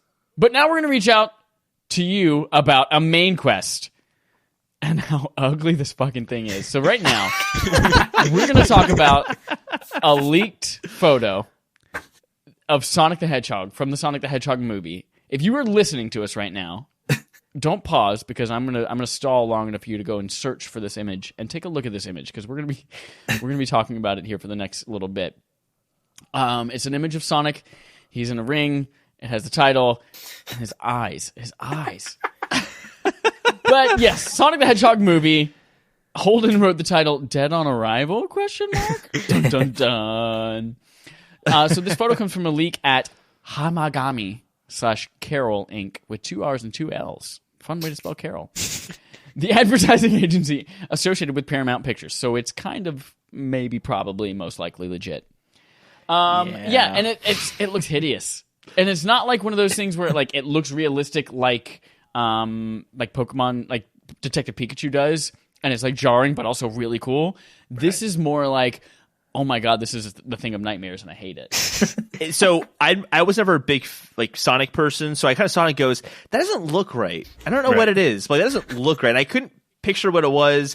And then you start seeing all these fans online re-editing it to get the eyes to look right. And then I'm like, oh, that's right. That's what Sonic looks like. I thought it looked weird because it doesn't look like Sonic. At all. No. At all. And what's baffling to me is they've been teasing him. They'll show his legs. They'll show the silhouette. Right. The shoes. Were they afraid to show him off because they're terrified that everyone's going to think he looks ugly? If that's the case, why don't they just fix it? Yeah, exactly. Why don't they Yeah. just fix it? I mean, maybe it was too late in production, but like, what the hell? Come on. Yeah. All right, I'm gonna be real with you, Chief. Honestly, unpopular opinion, I don't hate it. It doesn't look that bad. Like, I can understand people not liking it, but I think realistically, through the tone of movies, yeah, you probably could have done something better. But even all the fan mock-ups of like getting the eyes to be like one continuous thing, I don't like that. I think I'm not saying it has to be perfect, like realistic, but I mean, I don't know. I feel like I know a thing or two about movies. You know, I'm a movie connoisseur. You know, I'm a aspiring filmmaker. No, I'm not gonna like tote myself that hard. But I just like I don't know nothing. But I don't know. I just I really Yeah, it doesn't look that bad. I but really think it follows doesn't like look, a certain tone. It doesn't look like Sonic to me. It That's what I feel. definitely Yeah, I mean, Yeah. it's just not. It's not what I when I see it. I don't like. Oh, that's Sonic the Hedgehog. doesn't. Right. It looks like Oh, some that's random a hedgehog. creepy hairy guy. In the show note, I'm looking at the second image of all the fan images that has the side by side, and looking at it, Sonic, the character in the games, has an angsty look to him, and this movie version it looks very friendly. Yeah. And maybe that's kind of what they're Fragile. going for. Very fragile. Yeah, I don't get this like angsty, he can handle anything kind of vibe. For sure. And I like that. but Maybe that's. I don't like angsty I mean, we haven't Sonic. seen any footage of him yet. that's what I was going to say. We have not seen any footage. We don't Right. even know what this character looks like in motion. We also don't know what, like, was it the Dr. like Eggman or whatever his name is? Yeah, What's the Jim villain? Carrey. Robotnik. Dr. Dr. Robotnik, Robotnik. Eggman, yeah. Robotic. Isn't there an egg something other as Yeah, well? it's Eggman, and then is Robotic. his nickname. All I know is Okay, Robotnik. okay. Yeah, Robotnik. Yeah. He started out as Dr. Robotnik, and then Then in turned to the Eggman? recent decades, he's been turned into Eggman for some reson. I haven't played a Sonic since like Tails. Sonic and Tails. Yeah. So as bad as I found my this looks, Game Gear, side note, while I was Nice. home. Found my Game Game Gear? Gear with all my Sonic, Nice. my Sonic games in it. I'm jealous. Game Gear's the shit. Yeah. so while all of these don't look great, imagine what would have happened if we saw Pikachu or like Mr. Mime or something like that leak before the Pokemon Detective Pikachu trailer was released. Yeah, and we didn't have any context for it. Like I think we'd all be like, What the hell is that? Yikes! Yeah. Yeah. Yeah, that, This I don't know. last picture That's there, really though, what with it comes down the to. actual hedgehog eyes. Right. Yeah. But the actual That was eyes, great. is just, that's That is so terrifying. freaky. I wish Chris Pratt was still in this movie. Was That's he the ever thing. attached to this role? Yeah. He was supposed to be Sonic, wasn't yeah, he? there was like art of it online or something. I was like, bro, he's in this movie, and everyone's like, no, he got out. Like this is old. He knew better. Dead on arrival. And they got someone else too who's playing. I think it's the Jim guy Carrey's in playing Chuck. Dr. Robotnik. No, I know, but I think Sonic's been playing the guy who played Chuck from that show Chuck, right? Oh, yeah? Oh, Chuck from Chuck? Zachary Levi, is that his name? I don't think That it's sounds Zachary Levi. Zachary Who's playing Levi's again? in Shazam. That's Which right. I'm Yeah. ecstatic. Oh, what? It's no. Who playing Sonic is from Parks and Rec.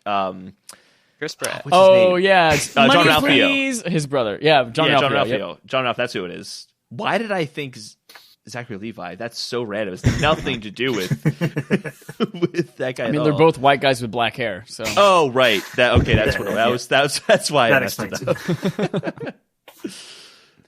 Yeah, When does this movie I'm come out? November.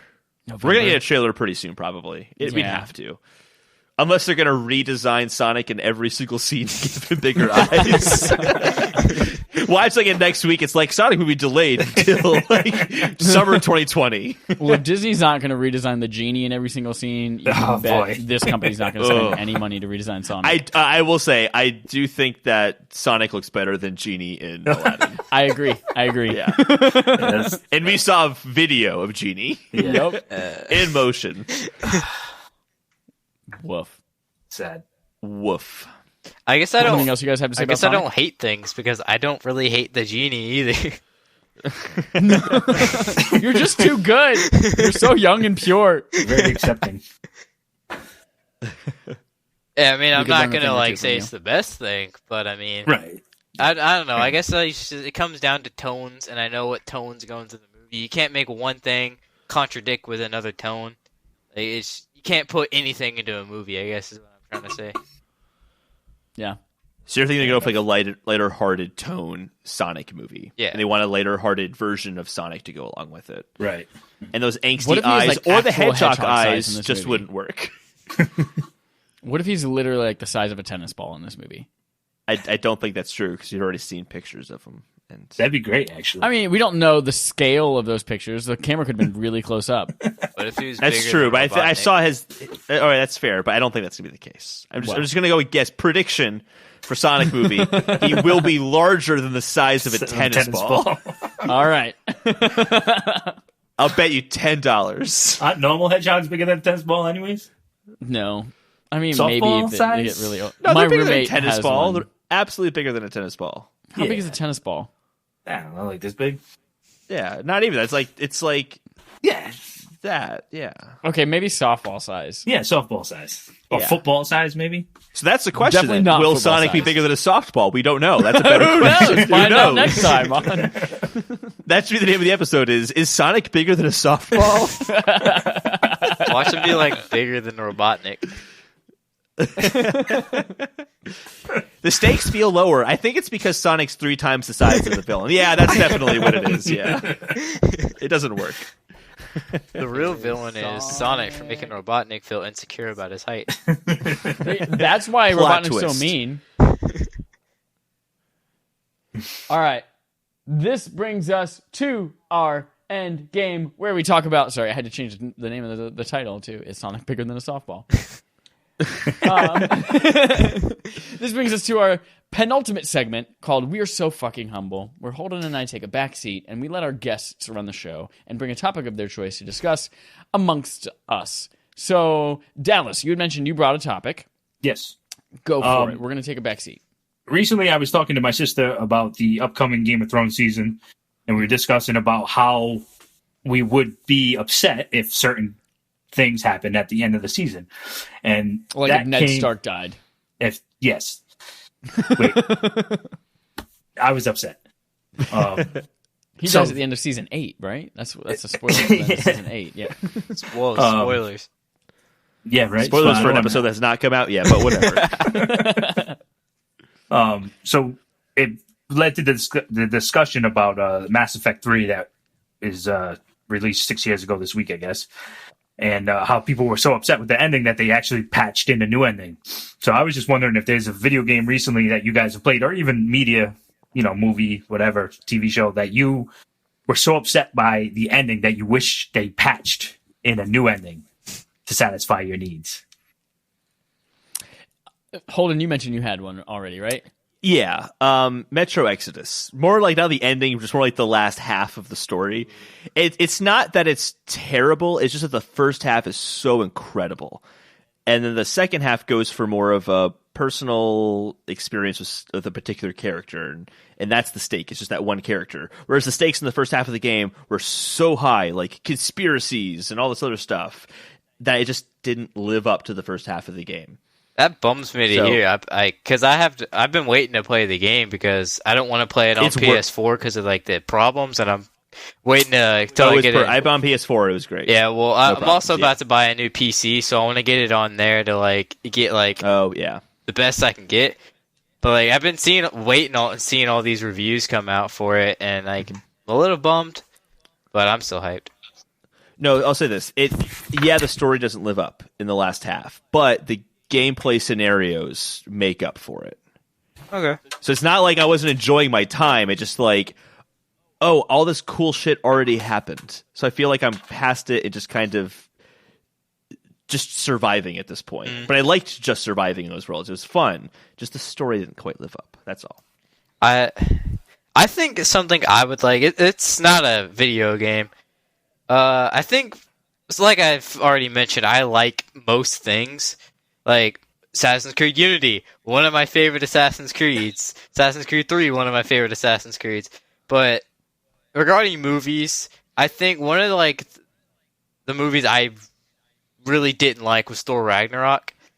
Like I didn't like it either. Thank you. Yeah, like I liked a lot I was of generally it. not a fan either. Yeah, I liked a lot of it. And on rewatch, I really like it, but I'm not a fan of the ending. Especially like Taika Waititi, the director, like his directing style is like he likes to undercut serious moments with comedy, and I don't like that. He didn't let anything like That's exactly why I didn't like that movie. Exactly. Nothing sat in enough to where you really felt the impact. Everything happened. Everything got taken away from this character, and then it was just nothing. There was no reason to feel sad about it. Even in Infinity War, there's no reason to be upset about it anymore. Like, yeah, that's my thing. I'll just say Jeff Goldblum's character, though, awesome. Oh, yeah. He was Jeff great. Goldblum in Jeff anything Goldblum, put him steals in the everything. show. Yeah. Just the part where he's like, we all did the part in the revolution. You guys overthrew me, but I had to be overthrown. I did my part in it. That was hysterical. Yeah. I think my thing would be Spider-Man PS4. And Oh, it's the DLC, though. whoa. It's the DLC. it's the DLC. Yeah, It's the DLC. DLC. Okay. Yep. That's I cheating. wish that, because I played through the entire game and I platinumed it and it was amazing and I loved it. Buns. And I ended so high on that game. And then they had 3 continuous months of DLC and it was just like progressively more and more generic. I was not a fan of Hammerhead as a villain. He was just super boring. Yeah. The mob story in general was just super boring. And I feel like that's now how that's the last taste. Like when you like, oh, I could eat this last bite of brownie for the last thing, or I could eat a spear of asparagus. I'm like, I ate the asparagus last, and that's how I left that game. Whereas it wasn't obviously ready to go by the time the game launched, but I feel like if I had either waited until the DLC was out and then played that part of it before the end of the game, maybe I would have appreciated it and enjoyed that more. Or if they just saved some of those mechanics for Spider-Man 2 instead, and kind of reworked that into the second story. I hate that that's how I left that game after feeling so high on it. I wish I would have like remembered that, because that 100% would have been my like topic. That was one of the like Spider-Man PS4 is like probably my favorite game of all time. I say God of War is my game of the year just for objective reasons, but Spider-Man PS4 is my favorite game. It was so good, and then the DLCs came out, the Heist DLC. I was like, whoa, that's really good, and the other ones kind of continuously got bad. I realized I only liked the Heist because Black Cat is a very compelling character. Even in the comics, she's amazing. Hammerhead in the comics is terrible, too. Hammerhead isn't a good villain. Silver Sable couldn't even keep the last DLC too enjoyable. And I think, like, are we going to spoil small details from the Heist DLC? Is that fine? Holden hasn't played it yet, but I'm going to try to make him play it this year. Go for it. It's just, You won't remember by the time we get there anyway. no, it's not ending things. It's just like the whole thing in the heist that I enjoyed is probably the stakes of Peter thinks Black Cat's pregnant with his child. I think that's what held me. Whoa! I was not expecting something like that at all. Yeah, that was pretty crazy. That was a good twist. For sure. It's just like that's what compelled me to play, and I think like the other ones. Mary Jane's gonna be pissed. Yeah. Yeah. That's the whole thing of that DLC. That's why it Yeah. was so interesting. And Right. the other two didn't have anything to really play off of it. It's like Hammerhead wants to be a god, and he gets this mech suit, and it's like, okay, that's cool. That's a- like, I'm sorry. That's just a very different Peter Parker than I'm used to. I'm used to like nerdy Peter Parker, and this guy's like cheating on his girlfriend. It's He's just been like, Spider-Man for a while. He's built up his confidence. it's just different. It's just that's not what I'm expecting. I'm sorry, Brent. You keep going. I'm just, Yeah, this Peter Parker's great. You should play this game, Holden. yeah. that was Sure. like Wait, holy crap. You've never played any of it? None of it at all. no. What? Yeah. Whoa. No, so like this is like to me finding out that like, dude, all right, in the newest Batman movie, there's a scene where he's crocheting. Like it'd be the equivalent of that. Like I'm floored right now. Well, I even tell people all the time, like I like comics. Peter Parker isn't only like this nerdy kid. Like people even say like, "Oh, I hate Andrew Garfield because he's a hipster and everything." Well, that's a lot of Spider-Man runs, honestly. Like even Ultimate Spider-Man, he was a brat. He was one of the worst people in the comic. Like he was a jerk to everyone. It's just I don't know. But yeah, you need to play Spider-Man PS4. Just play the DLCs I too, know, because even the I've heist heard. is enjoyable. They all have cool stuff, and the Spider-Verse suit's really cool in the last one. Except you have to. The only thing I didn't like is you have to complete the entire DLC to do it, and they introduced the worst enemy types in the entire game. Like, it took me so long to beat just because, like, it's so hard. Like, you can't strategically, like, fight them. You have to just hope you win. Can you play those DLCs before the end of the game? I didn't think you could, but it's possible. I think you can.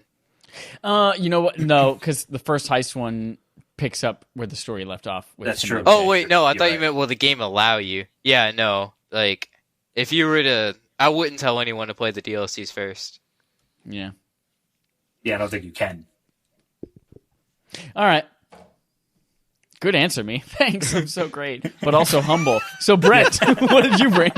Yeah, I was thinking about it. Again, this isn't a game topic, and it's not the one I discussed with you guys. I've been thinking about it a lot. I'm just thinking about comic book movies. Basically, like, the ratings people give and everything. And I think it's weird that a lot of people, like, want to rate it as its top-tier cinema. I think superhero movies should be... I guess this goes in for any movies, period, because I think the rating system is wrong. Like, you can give, like, Captain Marvel, like, an 8 out of 10 because it was an enjoyable superhero movie. And then you give, like, I don't know, Shape of Water, like, 8 out of 10. Does that mean Captain Marvel is on the same platform as Shape of Water or something like that? I just find, like, the rating system weird. And I think, do you think, like, things have to get held to, like, different standards? Because, I don't know, comics are wacky. Comics are very, like, hey, here's a MacGuffin. Do this thing. Like, they can't be top-tier cinema, but I also think it's unfair to say, oh, it's a 4 out of 10 then, because it can't be top-tier cinema. I don't know. Right. I think about this a lot. Like, No, I thought about that too, and I think that like the rating scale, at least the way I look at it is like Captain Marvel is 8 out of 10 for trying to be Captain Marvel and trying to be a Marvel movie. Like, how good is it at being that?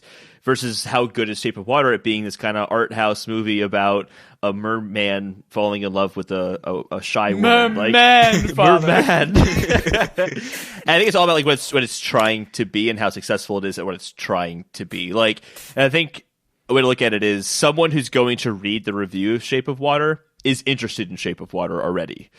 They want to know if it's worth their time or not. That's already a movie that they would want to go see. Therefore, the 8 out of 10 means something in that context for them. That same person might not go look at that Captain Marvel review because it's not a movie that they're interested in. Therefore, that review scale means nothing to them, if that makes any sense. yeah. I ultimately think that's what it has to come down to.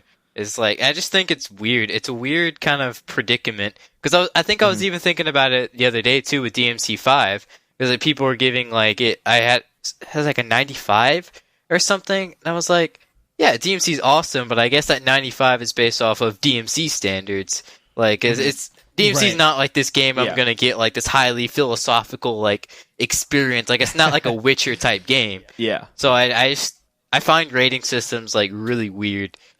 I do find rating systems are stranger in video games because you can have technical problems with your game and still get like a 9 out of 10 because everything is so much better. If you're watching a movie and like there were still green screen segments in some of the scenes, no one would be like, well, I mean, everything else is so great. Best Picture nomination. Oh, yeah, but like everyone takes off for, like, bad CGI. Like, that'll cut a movie down. yeah, it'll cut a movie down. But that doesn't happen in games. Like Breath of the Wild had some technical issues when it first came out. 10 out of 10, all over the place. Yep. Maybe also because video does games like lack can be of story updated. and progression count as a technical issue? No, it has story and progression. It absolutely has story and progression, just not in the way that you wanted it. Yeah. You can break all your weapons. That's how you progress. That's the only thing I don't It like is a about Breath of the brilliant Wild. progression system. It's so brilliant. That's fantastic. Maybe if they didn't break so often, it would be okay. Yeah, Because how else could you travel anywhere in that world at any time and still progress if it weren't for a system where your weapons break and you have to scavenge off the weapons of your enemies that are But to leveling me- up as you beat things in the world To me, around that you? just It's so seems smart. lazy. That's lazy. It's not lazy. That's It's a so lazy smart. progression. And also, Instead why of- does every it's treasure also- chest have a stupid opal in it? I don't want opals. I want good things. Opals. Please, I don't will like definitely treasure give chest in that treasure game. chest could have been more exciting. I'll definitely give please, it to I'm you. on my last sword. It's about to break. I don't want an opal. Brent, I think that it is so hard with rating systems, as we've seen and as you mentioned in so many different medias. I think that's why I like the Rotten Tomatoes rating, because it's not a 95% does not mean this movie is almost perfect. It means, yeah, almost everyone thinks you should go see it. Yeah. I think it's is it worth playing? Is it not worth playing? Is it worth watching? Is it not worth watching? I think that's more valuable than a specific score, because that does get into so many things where people are comparing, oh, well, this movie got a 9.7 and this one got a 9.6 7 years ago. Does that mean that this movie's better? No, it doesn't. That's They're also not that's comparable. something I've been thinking about too, is like, should you re-rate things? Because like I'll see IGN all the time, but like they'll give one thing this like random score, and then something else comes out that's like worse, but it gets a better score because you thought something else. You thought the other thing before was so good that it wasn't. I don't know, ratings are weird. That's why I do like what you say, like 95% of people think you should see it. It's like, I don't like putting numbers on things. Like, this has a definitive 95. Instead of saying 95% of people think you need to play this game. Like, I just think, like, everyone's so quick to put a number on a game. They're like, oh, let me beat this game so I can put a number on it, so I can say, like, this is a bad game or this is a good game. I don't know. I like giving opinions, but just, like, when people want to put a number on something so quick, it's weird. I think it's also... It's by necessity, though. Yeah. Like, IGN has to put a review score on Anthem, even though that game's... I mean, it still has to be baked a little bit. But that ends up making it look kind of bad in the long run. So, like, actually, I had this moment, not in the long run, in the short term, because they'll re-review that game, because I think games as services tend to get re-reviewed more often. Like Splatoon, even Splatoon got re-reviewed after a year or so of being out, I think. And that's hardly a game of service compared to something like Anthem. So I think you'll see that game get re-reviewed. But a moment I had like a few weeks ago when that game first came out was, I saw this guy Jerome at work, and I'm like, oh, I heard it wasn't that great. And he just said, oh, you've been reading reviews, haven't you? And I think in any single medium, there's always going to be critics who look at different things than the average kind of consumer would. Like, someone just wants to play Anthem because they want to shoot things and have a great time, and that's what they're looking for. But a reviewer can't just look at it that way. They have to be like, okay, well, how does the progression system like work in the game? Or are you getting like better guns as you go along? Or like, Did everything break? Did everything break? Or like, how do loading screens, like, are the loading screens were too much? But someone like Jerome might not have cared about the loading screens, because when it's done loading, he fucking loves that game. So like, it's weird where there's always that disconnect with reviewers and the people who purchase the content that is being reviewed. Yeah, it's like your average consumer might not care about, like, oh, well, BioWare did this thing. This is what BioWare does, or something. It's like, I don't care. I like Destiny. I want to shoot some things, get some loot. Like, yeah, I think that's all I have to offer. Yeah, I think it was a great discussion. Yeah. All right, and finally our last segment is Video Game Would You Rather. Oh, shit. No, that's not what it is. It's Game On Game Show, the game on our gaming show called Game On our game show. We play a game on our game show called Game On. Whoa. This one is Video Game Would You Rather, back again. And we have 5 more Would You Rathers. Again, ranging from things that are kind of tame to... There's one that I had to augment because it was too risque and I felt uncomfortable talking about it. So we'll start easy. Would you rather be a master chef who prepares meals only for Kirby, or be a mason who lays bricks only for Mushroom Kingdom? Either way, your masterpieces go underappreciated. Kirby. Mario's I like just going to cooking break your food. bricks? I'd say I'm going to go the opposite. Kirby would eat a lot of food. How many bricks are there in Mushroom Kingdom? Well, Kirby would eat the food, but he would not appreciate it. He just inhales it all at once. Exactly, but I'm making a lot of food that's unappreciated. There's not that many bricks in Mushroom Kingdom. It's mostly grass. Yeah. So right. I'll take that. It's like I don't do much, and it's unappreciated. Well, I don't really do much, so that's okay. But like Kirby, you're eating so much of my food and you don't appreciate it. You're an asshole. I would I'll probably take lay bricks. bricks because I'd probably be better at that. I can't really cook that well, so.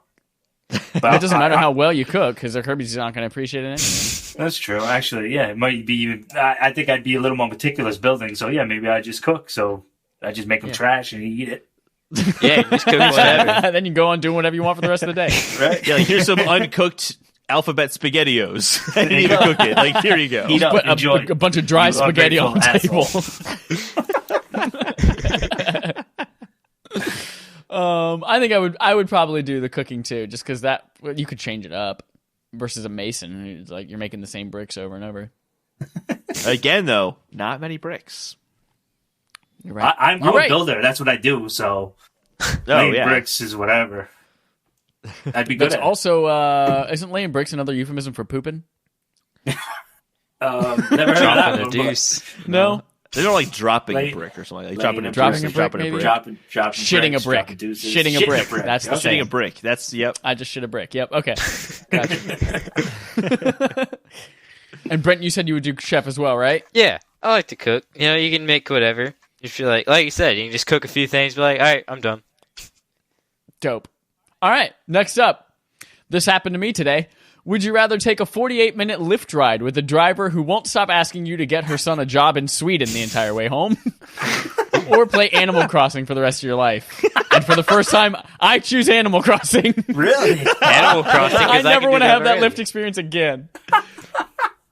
48 minutes could be a long time when you're uncomfortable. I don't with have that. fucking control over who my company hires in Sweden. That's insane. Animal Crossing. Yeah, Animal Crossing. It sucks, but man, it's better than taking another 48-minute ride. I'm sorry. That's I what don't, I'm think pointing out. I, Video I don't game. think I heard you correctly. Did you just say Animal Crossing suck? Oh, yeah. Yeah, he hates Yeah. Animal Crossing. One of So the- that's we one of did the another best one of these. Nintendo IPs under Luigi's Mansion and Zelda. Brent, you are too pure. Yeah, You're right. just too good. This has been an ongoing thing where Chad has said, would you rather get a colonoscopy or play Animal Crossing? So that means, Chad, that you think that Colonoscopy ride every time. Yeah, was the joke's worse on than a you. colonoscopy. Colonoscopies are great. That camera hits the G spot, you're good to go, man. It's fucking great. All right, so I think everyone agrees Animal Crossing. Yep. Next up, we have would you rather own a real-life hook shot or a real-life energy sword from Halo? Hookshot. Yeah, hook absolutely hook shot. Yeah. Think about this, though. shot. I don't like That Halo. shit does a lot of destruction and to personal property. You can't actually use it anywhere. You're going to destroy people's homes and houses and trees I would versus just an hook shot energy up sword from a big Halo. ass- up a big ass building downtown somewhere, just for the hell of it. Yeah. Just one time. If I could do that once, I'd be happy. Absolutely. Yeah, but- not only that, but like put a mask on. I'm a superhero. I got a claw that I can just like grab people with and jump anywhere. I have a mask that they can't see me. I'm good. I'm a superhero now. Yeah, if I get like the dual energy hook shots sword, from, it's like Twilight Princess, I can be Spider-Man. exactly. Exactly. But the energy sword, it's like, But oh listen no, to I this. moved it wrong. My arm fell off. Listen to Awesome. this, though. Listen to this, though. How many times have you had to ask for your mom's assistance or your wife's assistance to hem your pants? Energy sword. Cut them right off. No loose threads. Cutting up steaks. Boom. They're basically pan-seared right off the bat, and then you just toss them in the oven. Yeah, but what do you realistically do with an energy sword? I feel like that's one thing that like More than you can do with a hook shot. no, but I think like, you'd I be feel in like big that's trouble if like, you owned an energy sword. Like you'd have federal government coming after you over I that. feel like that's Yeah, one exactly. thing. Where it's Hook like shot. I get mad at my brother. I go to pick up like a wooden sword, and I pick up the energy sword. Like, what am I supposed to do then? I got murder on my hands. Well, what if you shoot him in the face with a hook shot? Why And would you I meant go to shoot pick him in up the a face hook with shot? a web shooter? There's something we have not considered, and this is actually very important. Energy sword's not going to weigh a lot. The hook shot is just a gigantic chain wrapped Chain, around a right. contraption. Oh. Good luck holding that up to aim. Yep. Not possible. Yeah. You would have to be a superhero to actually use that. So I can't be a superhero, so I'm going to go laser sword or energy sword. Yeah. Yeah, but what, another thing, wouldn't that just like burn through anything that you laid it on? Like you lean it up against a wall, that's just gonna You can't burn put it down through your anyway. You can turn Well, it I off, mean- can't you? I think you can turn it off. You can turn it off. Yeah, you can turn it off. Yeah, you can turn it off. There's a little handle, and you can turn it off from the handle, just like a lightsaber. Yeah. All right. Someone gets mad at if you. It's a lightsaber then. Someone gets mad. Hey, I'm tired of your crap. Pulls out the energy sword. Yeah, exactly. Easy to conceal. Yep. Absolutely, yeah. Do you have a Sneaking permit into for the that? movies? The energy sword? There's no permits in existence for that, so I'll just carry it with me. All right. Fourth one. Would you rather play a Twisted Metal dating simulator or a dating sim destruction derby game? Dude, I don't know what that Derby. means. Dude. Yeah, So, I think it's Twisted Metal dating sim would be like a dating simulator with all of the Twisted Metal characters, like Okay. Sweet Tooth and Axel and Twister. They're all on Tinder. Or a bunch of people who are looking for dates, and maybe it's like The Bachelor, and the last car left standing you have to marry. One of my favorite games on PS1, like besides Twisted Metal, was like what's random destruction derby game I had. Like I don't remember, I remember what that it game. is. I My just brother have had that faint game on memories of Destruction playing Derby. it. Destruction Derby. It was called Destruction Derby, wasn't it? Was it really? Yeah. Actually, Yep. I think I got it over here in my Gran Turismo like case. Yeah, I think- would go with the Destruction Derby. That's a dating game. Yeah. I would just want to see, Hey, you know, there it is. what is Destruction Sweet Tooth Derby like 2. on a date. I just want to honestly smash think a bunch of cars up and be the last one standing. That'd be pretty badass. yeah, you're right. I'll say this about the Twisted Metal dating thing. If what's the Sweet Tooth is a clown. Let's say I went on a date Yeah. with Sweet Tooth, right? It'd be very easy to be like, hey, dude, I think we're just very different. It's not going to work out. And breaking up, that would be very easy. Hey, you really think that would be easy? It would be, yeah. He does have a I- chainsaw, though. It's just about he wouldn't use it on me because it's like, hey, we were dating. Like it's just like a date. Like, hey, no hard feelings. I think that you're a good person. We weren't exclusive. We weren't exclusive, and it's just like I feel like we're different people. We want different things. Try telling So that I to just think any we should murdering go separate ways. psychopath. And I feel like Sweet Tooth, he's really a sweetie. He's a sweetheart. So he'd be cool about it. That's why he drives an ice cream truck. That's why they That's call exactly it what Sweet ice cream truck. Like the flame hair was not his choice. I mean, we're literally judging him on inalienable things he has no control over. That's discrimination. That's terrible. Tooth. All right. You guys ready for the last one? I Yes, don't know, please. Howie. There is a correct I answer to know- this. This is the I one you know had to somewhat of amend. this, and I'm concerned. This is the one I had to amend to give it a correct answer so that we didn't have to choose a lesser of two evils. So there are three options to choose from in this one. What if I pick the wrong one? You gonna If you judge pick the shit out wrong of me? one, I have a then feeling it's going we to be have to pretty report you to the obvious which government. ones. It's going to be obvious. The I wrong hope one, it is. yeah. No, I'm real nervous. would No, you it- rather play a roller coaster tycoon game where you're tasked with building Neverland Ranch? Or play the Sims game where all of your characters are co-stars in movies like K-Pax, American Beauty, and Pay It Forward. AKA they're all co-stars with Kevin Spacey. Or play that leaked Harry Potter game from a few months ago. Harry Potter. Thank you. Fuck yeah, where's that leaked Harry Potter game? Why haven't we seen it? E3, hopefully. Leaked Harry Potter game, I'll take it. Please. Although, what if we built Neverland and didn't put all the secret bedrooms? Now, what if it was like Neverland from Peter Pan, and not the fucked up Neverland that, No, it has to be Neverland Ranch. It has to be Michael Jackson. than Harry All right. Potter? But Yeah, this is your opportunity to rewrite history, though. Right. If we could just make that place without all those secret sex dungeons, then maybe I'll go for that one, And man. to be clear, the events that happened in the sex dungeons. Yes. They can't happen anywhere else. Get rid of the sex dungeons. Just did you move guys the stuff watch- elsewhere. Did you No, I watch haven't the- seen it. No, I watched I a was little bit going to today. watch. I was going to watch it tonight, but I'm like, I just don't know. It just sounds It's- so fucked up. Like Oh, I just, it's disturbing, to say the least, man. I don't mind disturbing content, but it's disturbing that actually happened, and it's just Right, like, yeah. ugh. Yeah, disturbing, fictional, whatever. Yeah. Disturbing, actual. But Harry Potter's fucking awesome. Oh, yeah. Exactly. I would love that game. I would love that game, honestly. Yeah, what That's if actually my son's whole nursery is all Harry Potter shit. Like my wife and I do. Yes, Harry that's Potter fans, awesome. So we decked everything out. Harry Potter's our shit. So definitely Harry Potter. I just think the idea of playing a Harry Potter game in Hogwarts where you're your own character and you're not Harry Potter just sounds So awesome. dope. Yeah. So dope. Like how has that not been thought of yet? It's got I'm so somebody pumped. must have thought of it. It's just I don't know, licensing. Everything's maybe? tied I up in don't know. WB, I'm sure. I just hope it's good. It'd be a huge letdown if like the action didn't feel right or something like that. It's got to be perfect. I trust WB. It to won't be make that, perfect, though, but make it well. Yeah. yeah. Yo, in defense of the other one, what if you were working with Kevin Spacey's best work, Call of Duty Advanced Warfare? You're right. I don't think he diddled any boys in that one. Oh man. All right, boy. guys. Well, thank you for joining me for Game on Game Show, and that brings us to the end of our episode. What a way to end it too. What a way to lighthearted end it. note. So before we wrap up, I want to give you guys one last opportunity to plug any information you like, whether it's your Twitter, your podcast, videos you do online, anything it is. Brent, go ahead. Okay, real quick, I got Porkchop 118 YouTube channel working on some great videos. I post my podcast there. Eventually, it will go to the YouTube channel separate for itself. So the KY Catastrophe Podcast. I stream on Twitch, Porkchop 118 YT. Twitter's Porkchop 1864. You can sense a theme here. Yeah, definitely. I think it's about it. Is KY short for Kentucky? Yes, sir. Home Great. of the What's best Pork chicken. Chop short for? It's named after the dog from Doug. Is it? I actually I just made that up right now. I got that nickname in like a computer, like in a after school thing in school where we fix like computers or something.